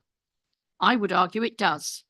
It matters because the Bunkers Hill area is a feature of the Binham Conservation Area, and as such, the local planning authority, we should be applying our standards of protection for such areas and supporting parish council in their efforts to retain as much of the original charm and characteristics of the area as possible. The entrance to the Bunkers Hill site passes immediately between two Grade 2 star listed properties.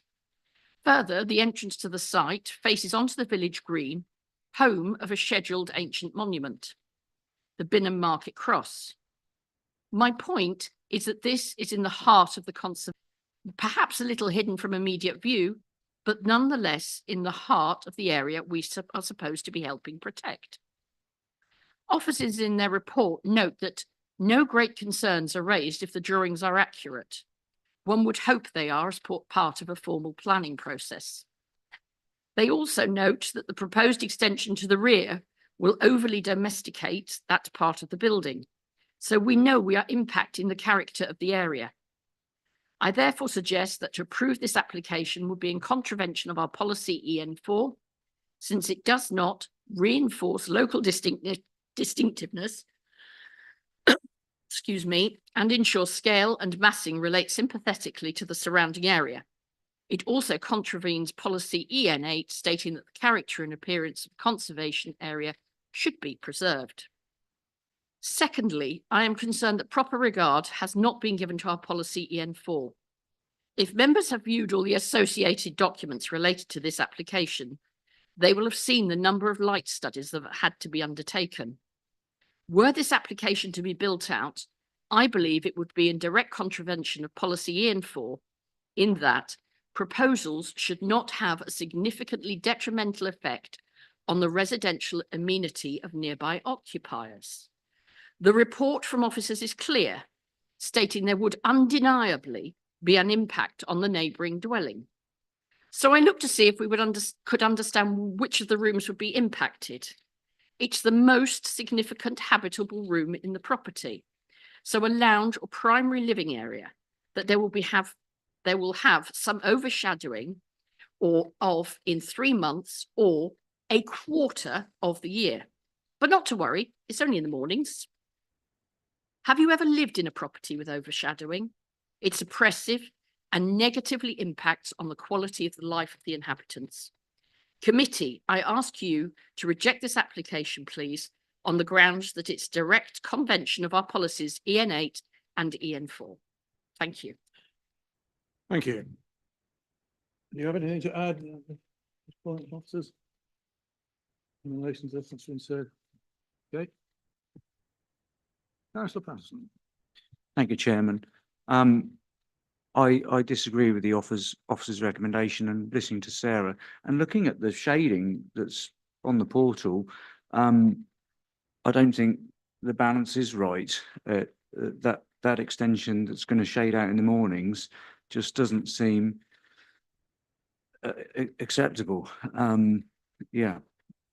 So I sort of reject the proposal, to be honest with you. It doesn't seem fitting with the character of the building or the area. Thank you. Thank you. Just remind members, we have 3 options to go with the recommendation. Note that down, in which case we will need a reason for refusal, or we can defer to enable further discussions between the applicant and officers on the design. Up to you, of course. Who else wishes to speak on this? You're very quiet there. Councillor Vickers. Chairman, I'll say something. Thank you. I'm not against, I don't think it should be sacrosanct that in conservation areas that you can't alter buildings, because, you know, buildings have got to be lived in if they're going to be preserved. But I do share Councillor Patterson's concerns about the overshade, and I think therefore I would like to see deferral and rediscussion of the matter. Okay, is that a firm proposal to defer? In which case we need to debate deferral first, or would you prefer to hold that one in reserve and we'll have a wider debate first? Okay, thank you. Councillor Kim Toy, then Councillor Netherway. Thank you. I personally haven't seen enough images or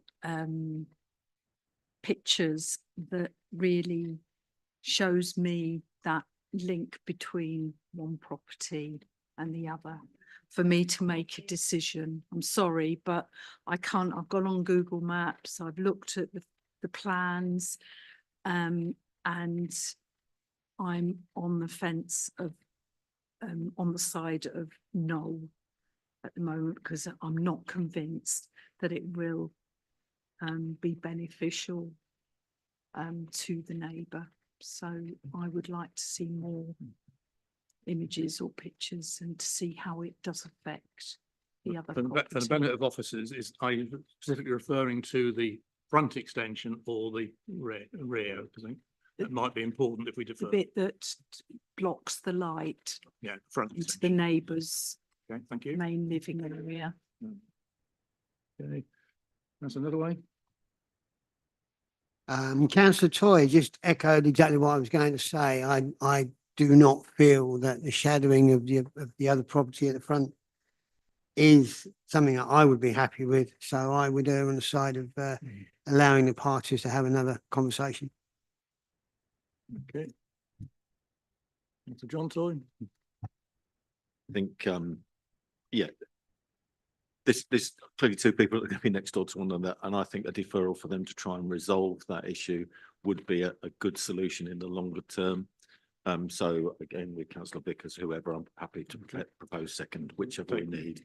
I think it's the right solution in this case to try and find a solution. It's the right thing to do in such a small, tight-knit community with a very sensitive bit. I think I would encourage them to go away and try to find a solution. Okay. So Councillor Vickers, you propose that we defer to enable further negotiations to take place, and you'll second that. Okay.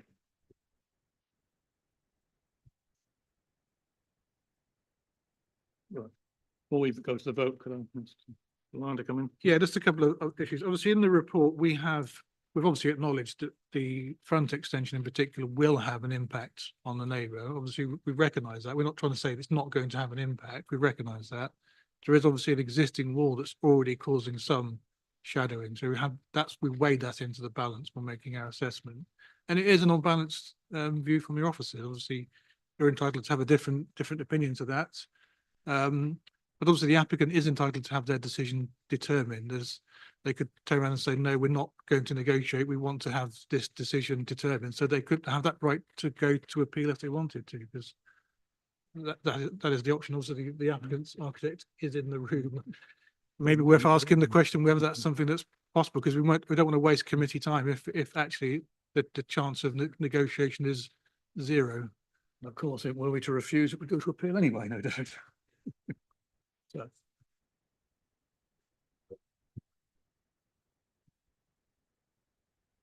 Yeah, if I could just have a second of the Yes, go ahead. proposal. I think that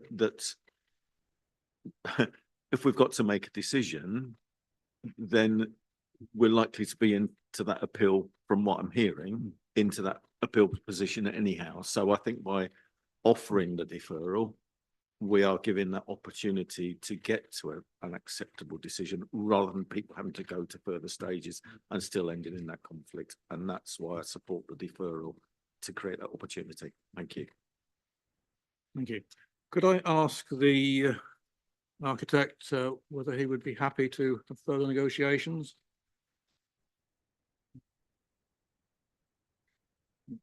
Yes. Ultimately, it's down to the.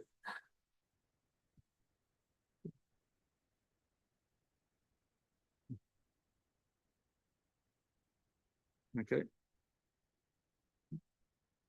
Okay, Councillor Holloway, very quickly. If we're having further negotiations, can we talk about the glazing on the rear? Because the parish council has some concerns about it. Is that not allowed? I'm sure all matters can be discussed, as I'm told otherwise. Well, I mean, just in terms of obviously for officers, it's useful to have an understanding of which bits you want amended. And I'm getting the impression it's the front extension that's of main concern. Clearly, we can have a discussion about conditions about VLT glazing, if that's appropriate to do that. But yeah, it's the front extension that's the prime focus. Yeah. Thank you. Yeah, I was going to say the same. My issue is with the front, otherwise it's fine. Okay, so we have a proposer, Councillor Vickers, seconder, Councillor John Toy, to defer to enable further discussion to take place. Can we go to the vote, Lauren, please? Thank you, Chairman. Councillor Beatty? For. Councillor Brown? For. Councillor Fisher? For. Councillor Fitch-Tillett? For. Councillor Hankins? Councillor Heinrich? For. Councillor Holiday? Councillor MacDonald? For. Councillor Neverway? Councillor Paxton? For. Councillor John Toy? For. Councillor Kim Toy? For. And Councillor Vickers? For. That's unanimous, 13 votes for. Thank you. Hopefully we can resolve this quickly and come back to committee if necessary. Thank you, committee. That would appreciate it. And I think that's the best solution. Right, the next item on our agenda is in Chroma PF 24/0201. I have been approached by Councillor Boyle and Councillor Adams on behalf of the applicant and their agent, who had not expected this to become for committee in August, and they are unable to attend the meeting and obviously would wish to. I've therefore been asked whether this could be deferred, and to just keep us in order on this, I will propose from a chair that we defer discussion. If I could have a seconder, please. Councillor Toy, those in, do we need to go to a formal vote, Lauren? If we're deferring the application, yes, we'll need a formal vote to Okay, defer. you can go to the vote, please. Okay, so just confirm this is a proposal for deferment. Councillor Beatty? For. Councillor Brown? For. Councillor Fisher? For. Councillor Fitch-Tillett? For. Councillor Hankins? Councillor Heinrich? For. Councillor Holiday? Councillor MacDonald? For. Councillor Neverway? Councillor Patterson? For. Councillor John Toy? For. Councillor Kim Toy? Good morning, councillors. Yes, as Mr. Chair just said, it is an application for installation of an air source heat pump to 20 Bernard Road in Chroma. This is the site location plan showing then the Chroma conservation area as well for your reference. That is the site plan provided to show the location of the air source heat pump on the rear of the property. And these are then the dimensions of the air source heat pump. It would be the 10 kilowatt unit that is to be installed. And this is then a very rough mock-up I've done of the rear elevation to show you where the air source heat pump would be. And you can see the adjoining neighbour to the left-hand side in kind of the more cream colour. The key issues there are for principal, impact on the character of the area and design, impact on the heritage asset, residential amenity, highways and parking. We have, since the report was issued through, had response from Environmental Health, who have also supported the application.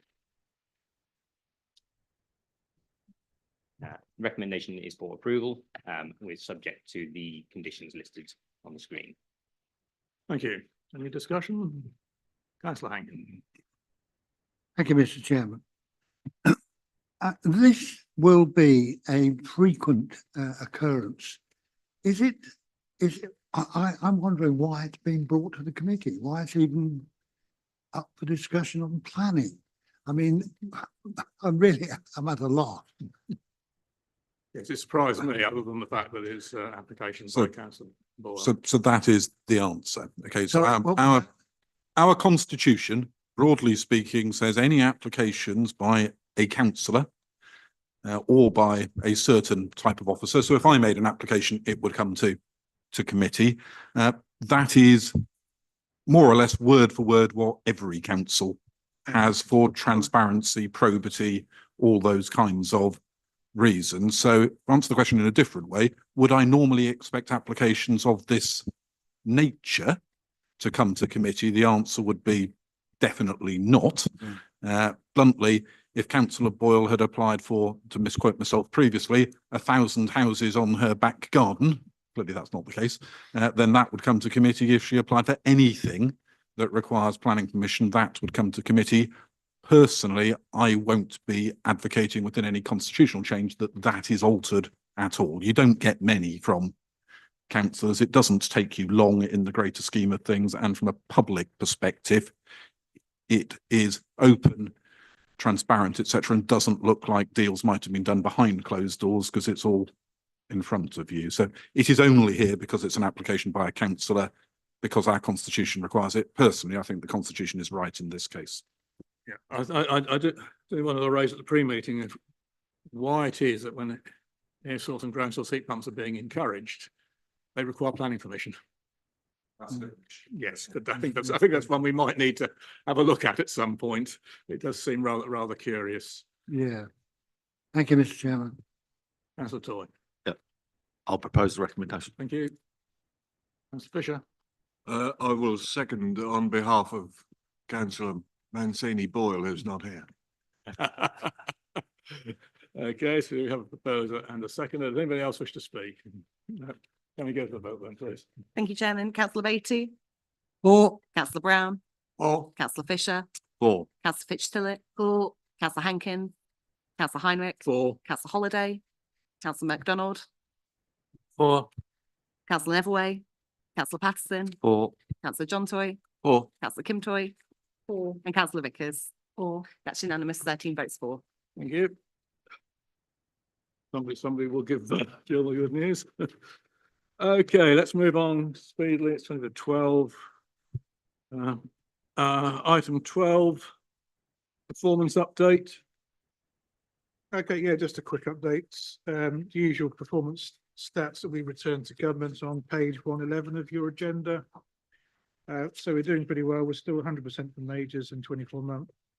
And we're up to 96% for non-majors. So puts us in the platinum class, according to some commentators. And yeah, and our appeal record again continues to be pretty good on that. So yeah, that's performance. Happy to take any comments. If not, I'll move on to appeals. Yeah. Sorry, to section 106 obligations. You want to, do you wish to add anything on the section 106? Okay. Andrew. Councillor Brown. thank you, Mr. Chairman. Yeah, I think I'm sort of sounding a bit like a broken record. You know, these figures are incredibly impressive, and long may they continue. Officer Lyons alluded to the fact that in the industry professional broadsheet, digital version, otherwise known as planning resource, we appear in the top 12 planning authorities in the country for delivery in terms of timely decision making and success on appeal, all of which you can read on the council's website if you're so minded to do. It would sadly appear that you will not be able to read it, or you're unlikely to be able to read it in the local print media, which I think would be very different if we were in the bottom 12 performing local authorities. But such is life as a planner and as a member of this committee, or indeed a member of the council more widely. So I just wanted to highlight that because I felt that it was slightly glossed over in the initial remarks from Officer Lyons. So I just wanted it to be minuted a little bit more clearly, looking in the direction of democratic services.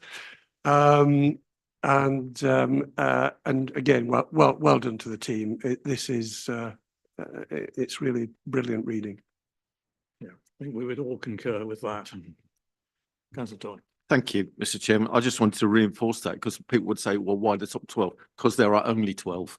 I think that's no, because people would normally talk about the top 10. There were only 12, I think, that got into that award level. And congratulations to the team and thank you. So, yeah. And I should add, Mr. Chairman, there are 4 district councils. So comparing us like for like, and so we're effectively in the top 4. I think we're in 4th position. There are 3 who dare to be above us in that ranking. So yeah, it's even a better analysis. Given the fact that planners generally receive, it really is pleasing to see just how well we are doing. Hopefully public perception will take note of that at some point, as we know. Go ahead. Obviously, we're not resting on our laurels. We are taking steps to reduce the time it takes to make a decision, because the performance figures that we return to government, they do, as you know, include extension of time requests. So part of our drive is to reduce the number of extension of time requests, making decisions within the statutory time frame if we can. But they're the rules of the game that the government set. We play within those rules of the game. That doesn't mean we aren't striving to improve, and that's what the Planning Service Improvement Plan is about. So to up the performance even further beyond just these 2 pure statistics. There's more statistics than just these about a good planning service, but we are doing our best to make sure we can improve. Thank you. Appeals, anything to add there?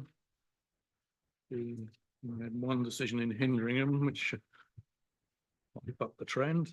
Yeah, so I mean, that decision on page 117 of your agenda, that was, I think I'll put it down as a planning judgment call by a planning inspector. So it was a replacement dwelling scheme. We'd raised some concerns about the effect on a non-designated heritage assets. The inspector recognised that would be lost, but he felt that the replacement was acceptable, and he felt that the benefits outweighed the harm. So he did the test a bit like we've done today in committee for Hall, and he felt that on balance it was acceptable. So it's not one that's going to change our approach to heritage assets or a change to our decision making. It's just an on balance decision. He's reached a different conclusion to what we reached. Thank you. Nothing else to add on those then? Item 15 then. Planning and Service Improvement Plan. Williams. So this might take slightly more than 5 seconds. I do apologise, but just want to cover 3 different discussion components and number 3 is about to go on the screen. So I'm not actually going to talk about that for a second. Thank you, Ms. Gregory. Firstly, I want to talk briefly about the call-in form issue. Then I want to talk about performance indicators, picking up on what Mr. Lyon and others have just said about whatever it was, agenda item 12, and the planning resource publication that Councillor Brown has done. And then thirdly, I want to talk about the pre-application proposal. So I'll do each in turn and I'll stop after each, if that's okay, Chair, as per the formats that, for those of you that were here last month, we did in relation to the previous version of this kind of report. And this all links back to this council's aspiration to see your planning service improve over a number of years now, and we're getting towards the end of the work on the planning service improvement plan. There's a couple of key bits still outstanding that largely relate to it. So Mr. Lyon assures me that next month he's 99.999% confidence, I'm misquoting him completely here, that he will have a draft of the local validation list to table before you, which effectively tells applicants in no uncertain terms that if you make an application for my proverbial 1,000 homes on site over there, these are the things we expect you to include within your application. So there's no doubt, and that everybody knows the rule book they're working to, and we don't end up 6 weeks in saying, oops, and we need a survey on X, Y, or Z, which does occasionally happen at the moment. So that's to come. That will come here. We'll also have a discussion somewhere, possibly here, possibly more informally, about how we adapt the Constitution a bit. We've picked on that a couple of times today already, to make it bluntly more 2024-y than it currently reads. And there's a few other bits and pieces, but coming back to the three I want to focus on today. So we had, or you had, a lively-ish debate last time on the call-in template proposal I put in front of you, that generally, in my opinion, focused on three components, the debate. One was, I think, a general recognition that it would be a good idea to have something that was a bit more standard, a template of some kind, that everybody does the same thing and that's communicated in the same way. So sort of tick one. Tick two was a myriad number of suggestions as to how the template could be improved a bit. And I'm not meaning that critically, it was all really helpful. And I think, correct me if you think I've got this wrong, that I've incorporated all those in the version that's been tabled with the papers today. Equally, if there are any others or you don't think I have, holler and we'll have a chat and probably add them in. Part three was probably the one that was slightly more controversial, realistically, but would have required a change to the Constitution in any event. So actually I derailed it at the last meeting from the paper, which was broadly speaking saying, and I'll just pick on Councillor John Toy for a second here. Councillor Toy says, I want this to go to committee for reasons X, Y, and Z. And I was inferring that maybe we should have an arbiter as to whether Councillor Toy's X, Y, and Z are good enough, and that could be, my boss, Mr. Fulcher. That would have required a constitutional change. There was plenty of discussion as to whether it might or might not be a good thing. I'm sure there are different views. I'm sure there still are different views on that subject, but that is not within the proposal before you today. So the proposal before you today is that from the start of next month, as and when we consult with you on, do you want this called in or not? And bluntly, I'll have to do it. If I want to call something in, such as Gresham's, I'll have to fill in the form. If Councillor Toy in that instance submits a form, no officer would have the ability to say that's not good enough. So if Councillor Toy wants it to go to committee, it would go to committee in that scenario. Somebody such as me might ring him up and say, could we just agree on an expanded reason? But bluntly, it would be his call and it would go to committee. If we want to change that to some different system, that's something for the future. That's something for a constitutional debate. So my first question, I guess, is in the context of what you see before you today and the discussion last time, is the kind of form at Appendix 1 effectively good enough?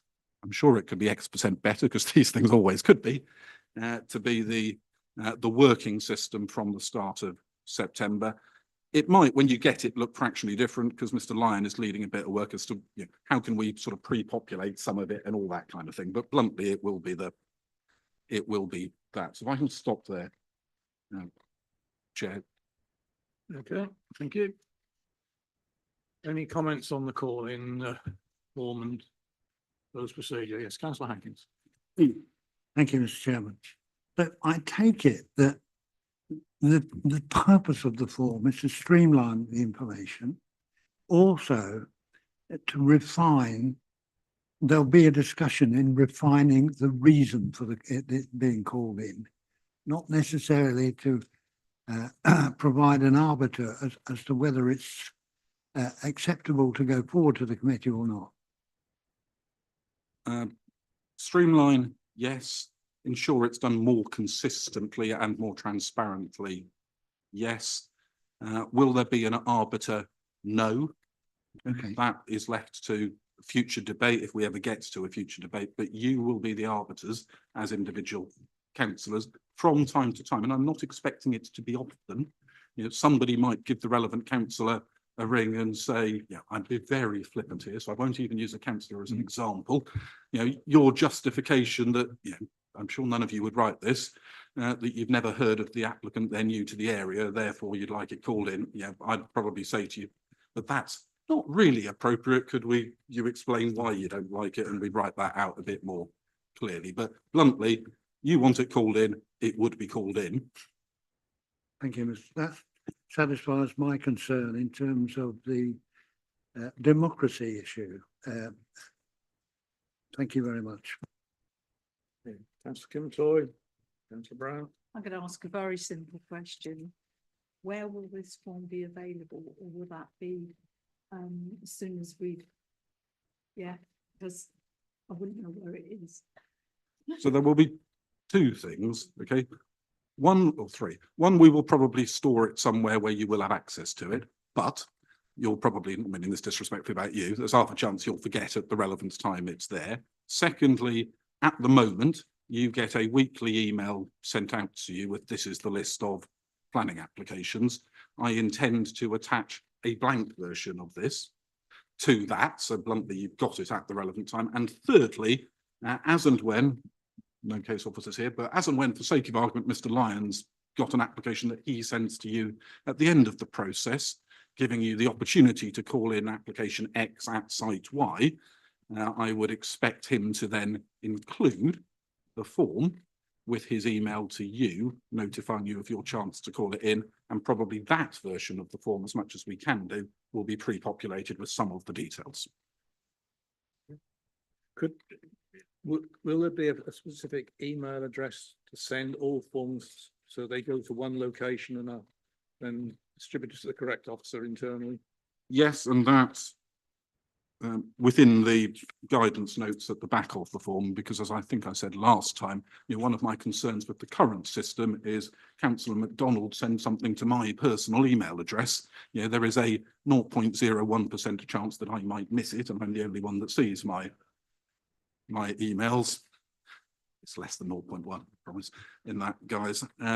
So yes, we're intending to send it to the main planning mailbox, and they will then distribute it. There are a number of people that can see that, so the chances of it being missed are significantly smaller. Thank you, councillor Brown, then councillor Middleton. Yeah, just for information, I think on page 132, the email address is planning.departments@norfolk.gov.uk, if I'm not mistaken. Three things. Firstly, I am surprised that we haven't had some debate so far at any rate on the ability of an adjoining ward councillor to call in an application on the ward next door to them, or the ward in which the application is, as it were, situated and to which it's relevant.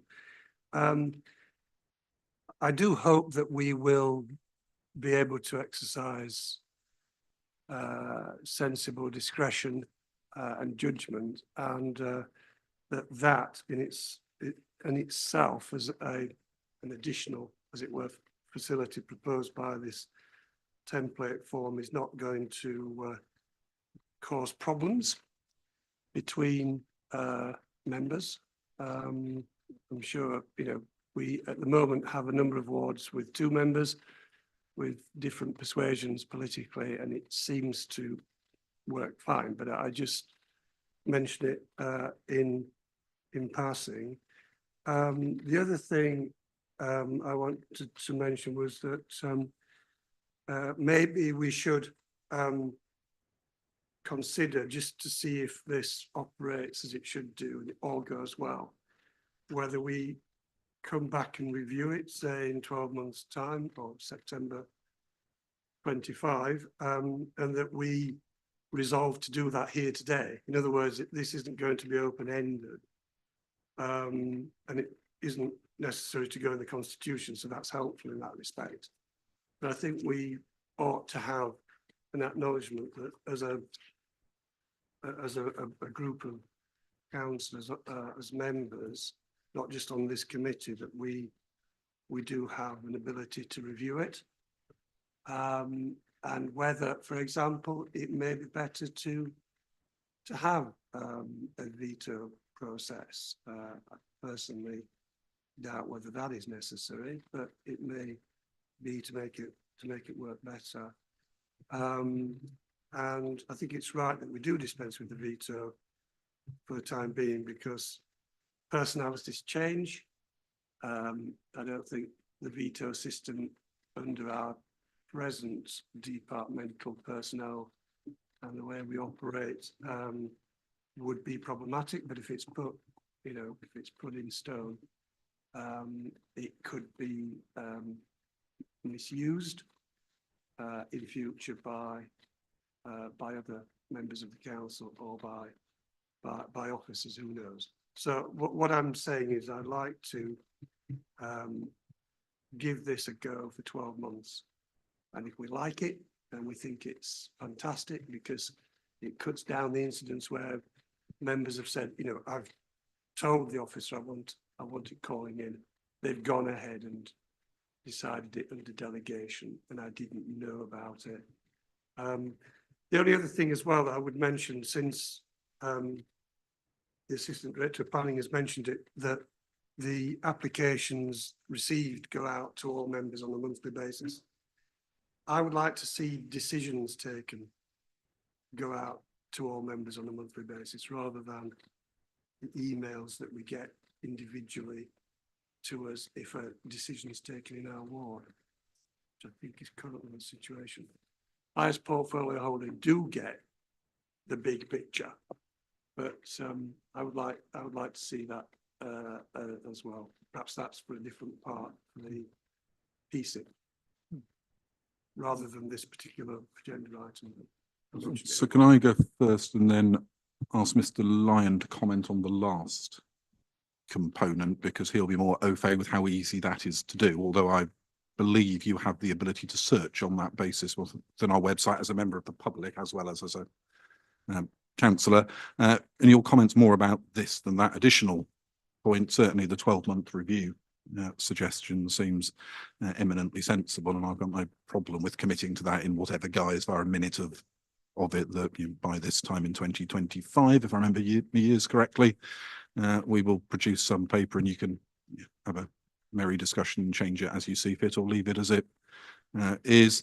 In relation to your first observation about adjacent ward councillors, there was a little bit of a discussion last time, but I would agree it wasn't at the heart of the observation, and it's a good thing to draw your attention to, I guess, if you happen to have read it and missed it, that we are trying to formalise a little bit the system whereby you could, in certain circumstances, call in something in the neighbouring ward. There's a paragraph halfway down page 131 that explains the circumstances.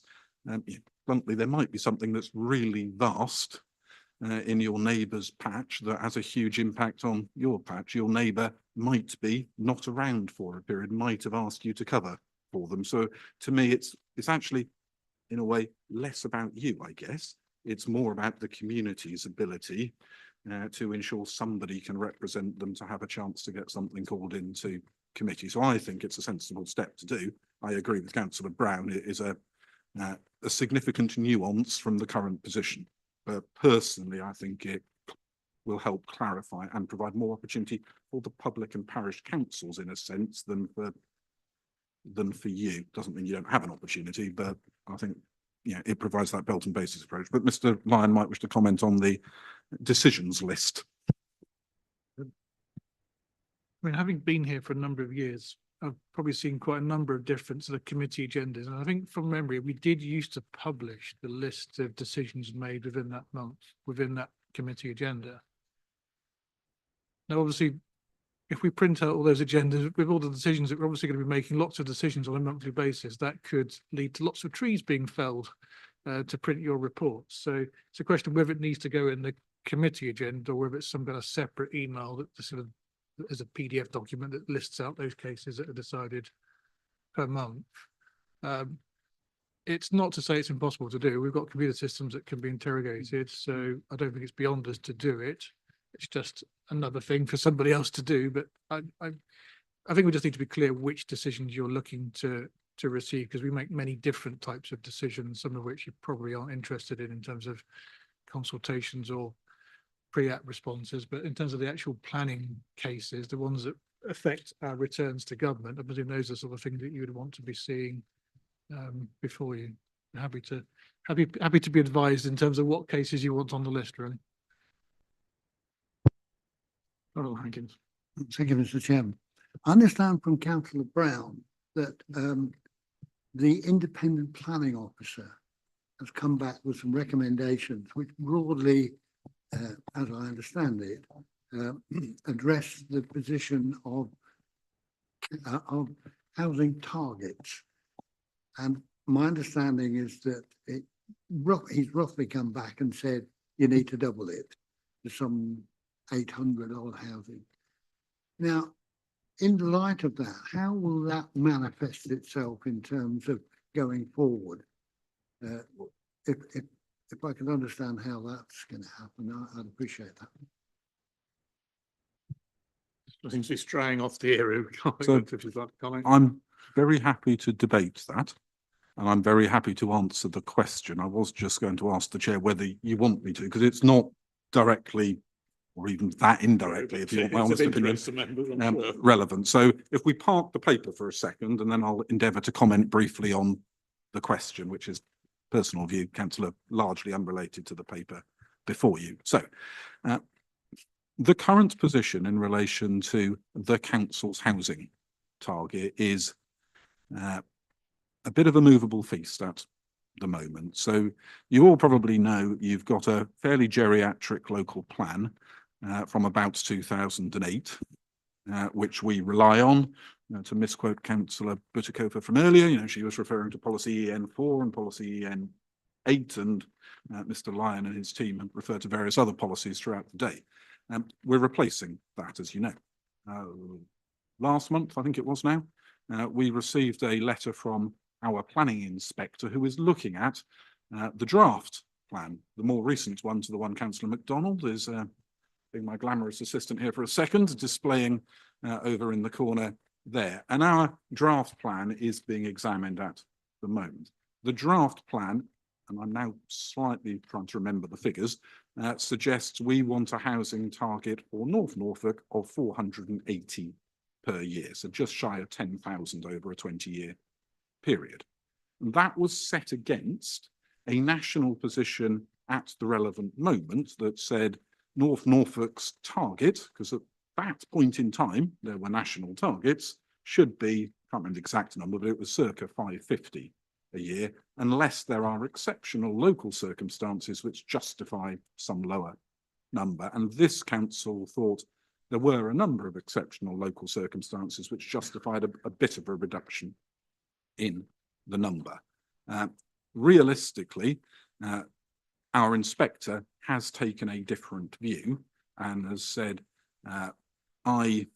inspector that is, disagree, there aren't significant local factors. I think you should be working to the government's target, and you've got to produce a way of showing to me that you can find another 1,000, let's just call it that, it's a little bit unclear, homes across the district. So we are, as officers, beavering away, and we'll come back to various processes with councillors to show within the current position how we could demonstrate additional homes can be delivered in North Norfolk. Some of that could well be via taking a slightly different view on our windfall rates, so things that you get at committee or Mr. Lyon and I determine that bluntly weren't in the plan but come forward anyway. Some of it might be a slightly different approach to our small growth villages, because if you read the inspector's report, he writes a mini thesis on that subject, and some of it might be actually additional allocations of that site over there somewhere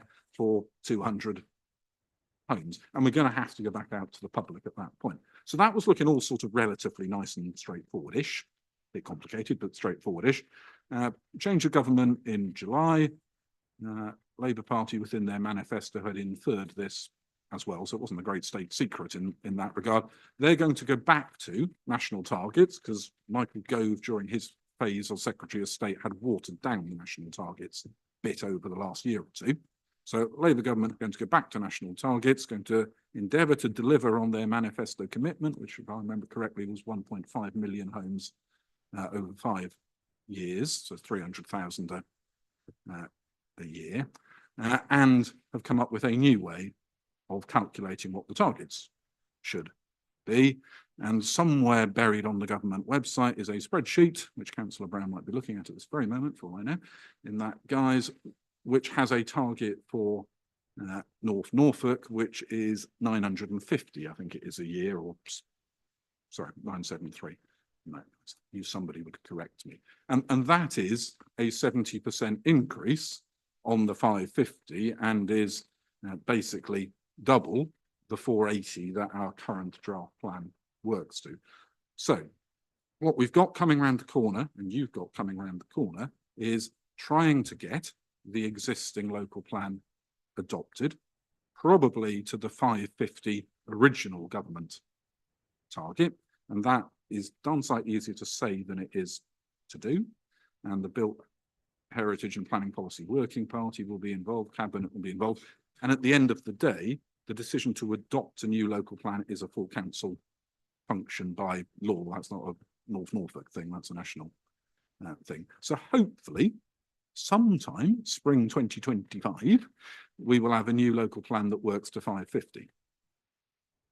Some point before that, the government will publish their next final version of the new National Planning Policy Framework. At the moment, they're out for consultation. We're working through, Mr. Lyon's heavily involved in how we respond to that. There will be some political engagement on that as we work through. But whilst I'm not saying the end product will be 973, if you're the new government with a significant majority committed to trying to deliver 1.5 million homes in the next 5 years, there are plenty of authorities who are wincing and saying our numbers has gone up by an unrealistic amount. There are some, London boroughs in particular, who have actually seen their numbers fall within that same table. And as is often the case, if you're a betting person, will our number remain at 973? There'll be some change to an algorithm or a formula and it will change a bit, but is it going to end up back at 550? Realistically, I suspect it won't, if we're being pragmatic about this. So once we've got one local plan in place, bluntly, we'll have to start working on the next one to whatever the target is. And clearly, if a number goes up from, let's just call it 500, so let's just call it 1,000, and you've got to look 20 years hence, a 500 increase times 20, is another 10,000 homes more than anticipated. So the where, the who will build them, the who will live in them, what's the affordable housing proportion, what does it mean for the environment? There's a shed, you can think of them as well as I can, there's a shed load of questions in there, but at the moment, and Councillor Brown is heavily involved in giving us a strong steer on this, we are working to get our existing draft local plan adopted. That's the primary focus from the planning policy perspective, which will have to shove the numbers up a bit from circa 480 to circa 550, but that's 1,000, that's not 10,000 when you work the numbers through. But it is completely unrelated to this report. Thank you. As usual, beware Whitehall advisors and mandarins who have absolutely no local geographical knowledge whatsoever, which is what we're up against. They do not understand rural areas very usually. If we can return to the actual agenda item, we are asked just to give our views, we're not voting on anything formal. Councillor Netherway, you've been very patient there. Forgot what I was going to say. Is there a mechanism in place to cope with the situation where the unlikely possibility arises where two people fill in a form independently of the other, and consequently there has to be a hierarchy as to which one has to represent in the House?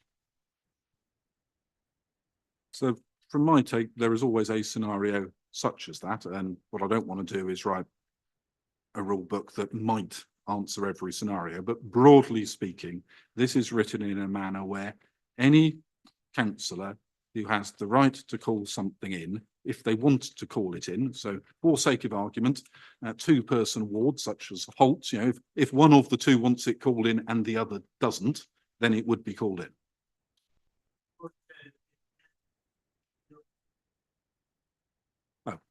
Sorry, well, bluntly, it will end up at committee and the report would say both if it was appropriate. In my general experience, the ones that I have called in up front, such as the Gresham's one, I've just called in one in Councillor Fisher's area from Holcombe, you know, councillors, I'm not meaning this in a critical sense, then don't actually have to give a view that they want it called in or not. They then can wait until the end and wax lyrical about whether they like it or not without having to give that view because it's coming to committee anyway. Thank you. I mean, certainly the issue around the adjacent wards, I don't see that as a problem, and I'm sure that you know, regardless of political allegiance, we'll talk to each other where there is a significant issue that's obviously giving rise to concerns. So. I think it's a point that is probably particularly useful thinking about in the review context. So how often has that come into play in the first 12 months and do we feel the circumstances are right? So if I commit to effectively analysing that bit within the review specifically, I think would probably be sensible anyway.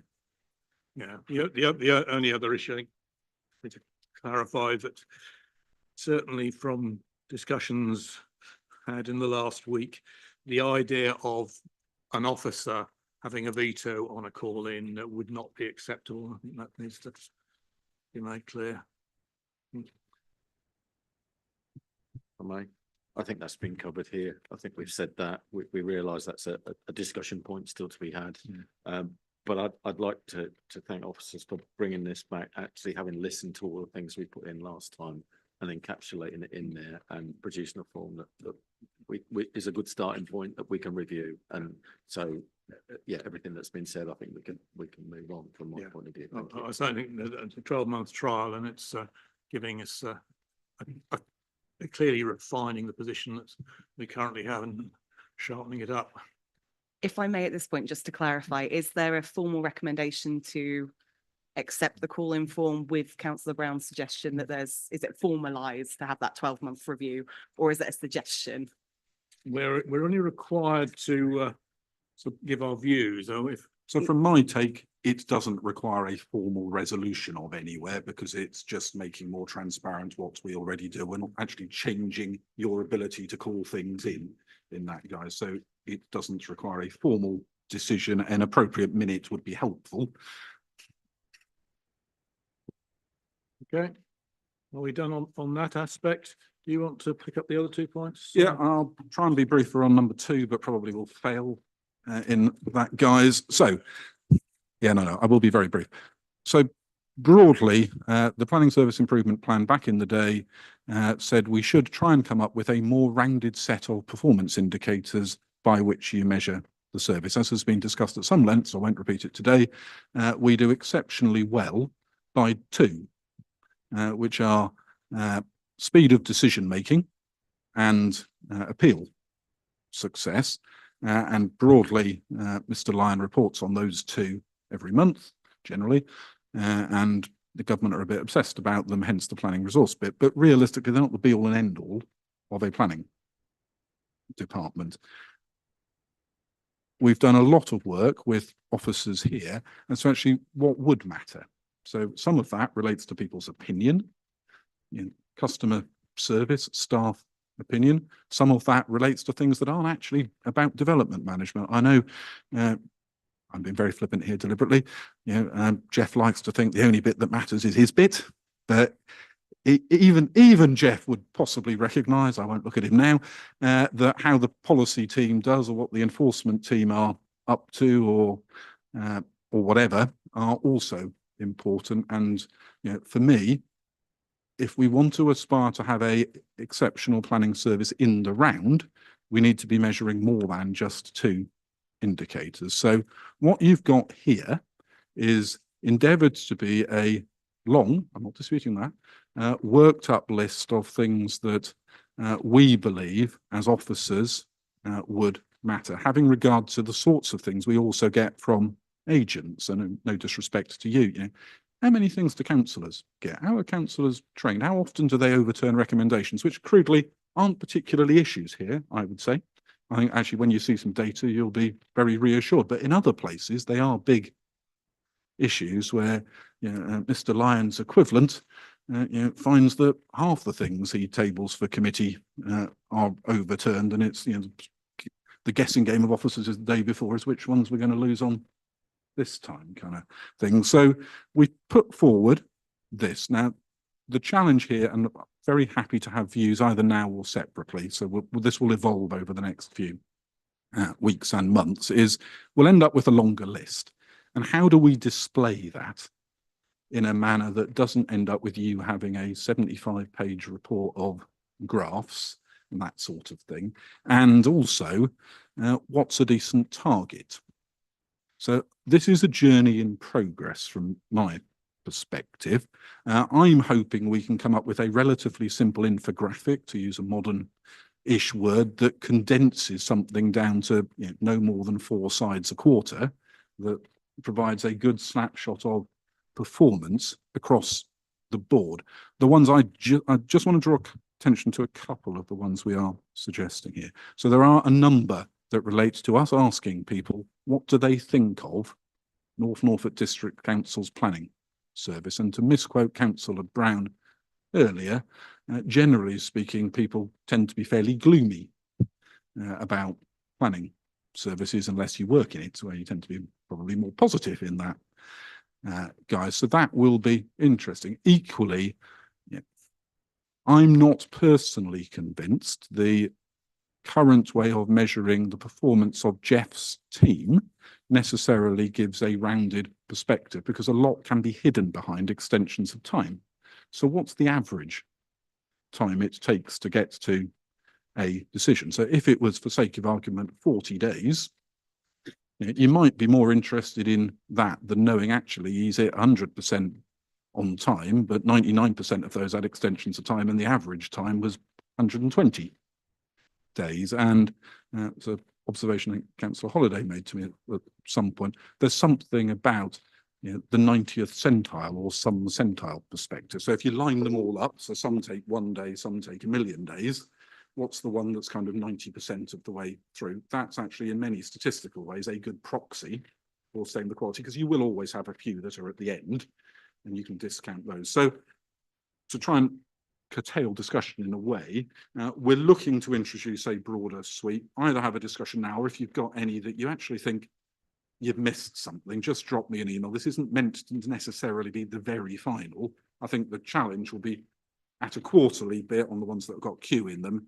How do you think it feels? Does it feel like that's a good assessment of whether whether we're delivering a decent planning service? And in due course, I would expect you will say, as a next iteration of an equivalent performance service improvement plan, actually, because of this, we want you and Jeff to focus on these 2 or 3, to get those 2 or 3 a bit better next year. So, it should be evidence-based performance improvement, not knee-jerk gut instinct, this is the right thing to do.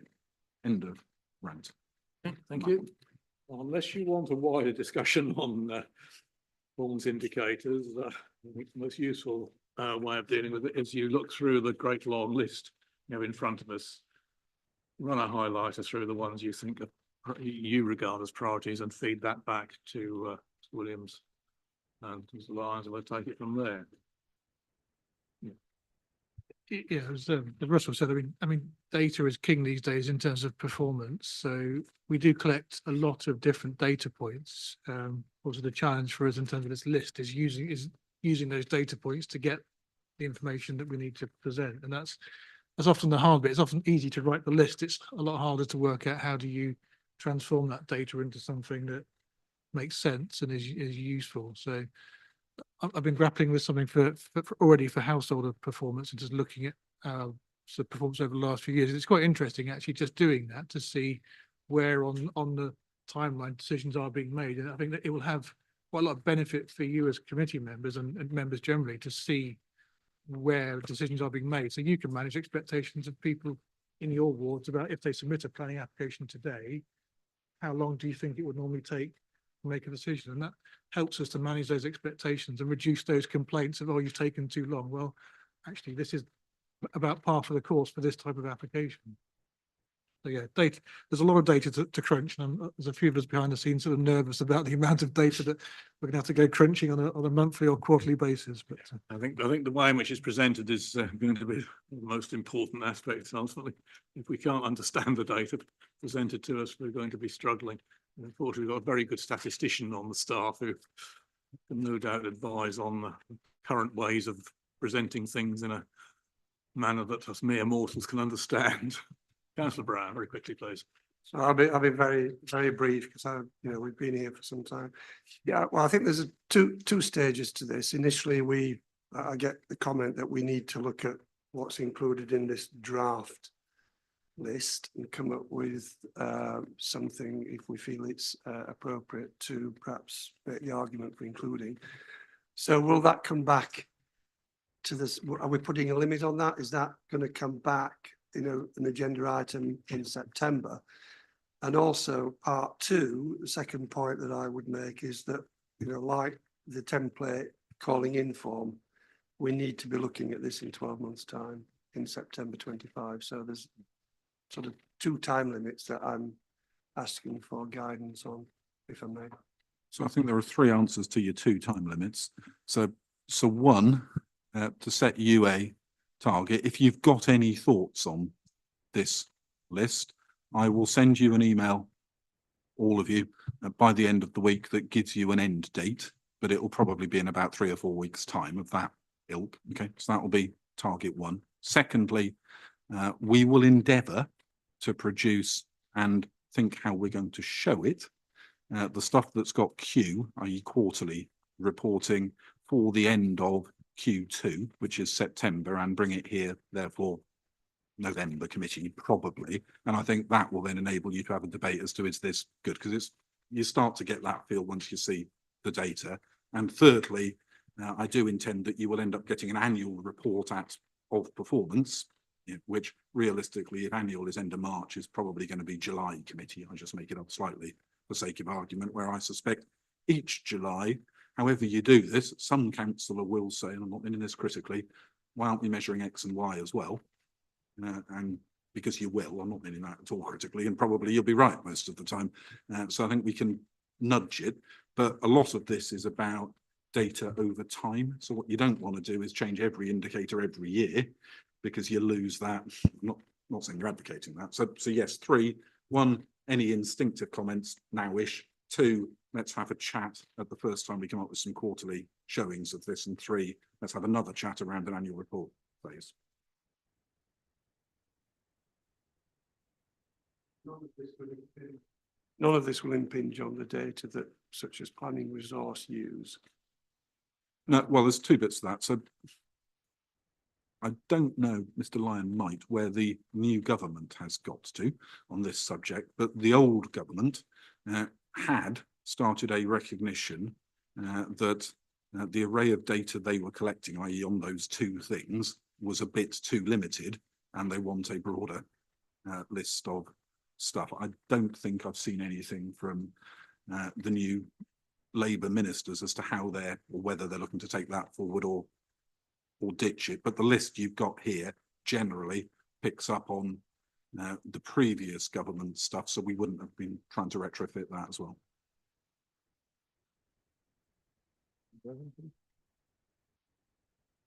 No, it's all supposition on our part in terms of we don't know what the new government are going to do. But if you're looking at 1.5 million homes over the next 5 years, I'm sure there's going to be stats on delivery on that sort of thing. So yeah, I'll leave it at that. That's awesome.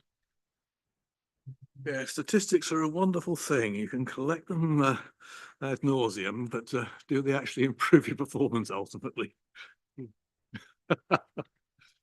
Yes, I used to have this debate about the levels of assessment that some schools would go into on pupils, and they still didn't know how well they were doing.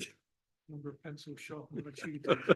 It wasn't quite that bad, but it seemed like it sometimes. Do you want to speak about the pre-application advice? Well, I think there's a couple of bits here. So one, I've got a 15-slide presentation that will take me 10 minutes to go through because it is moderately important, and it should lead to a bit of a debate. Equally, it's not absolutely essential from my take. It's today.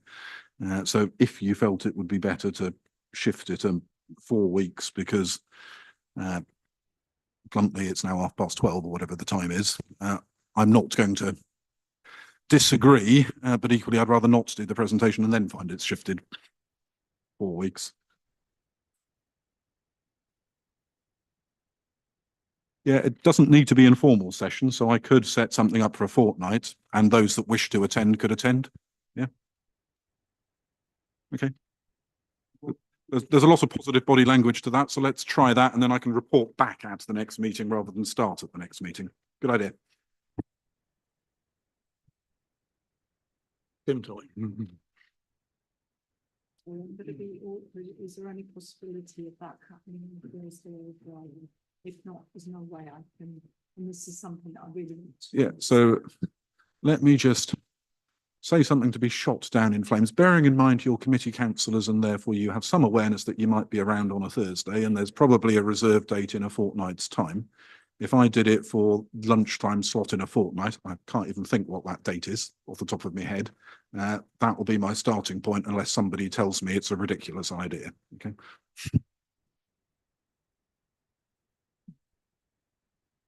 Okay. Anybody else wish to add anything to the current debate? Nope. In which case we will close the meeting at 12:30, so 12:28.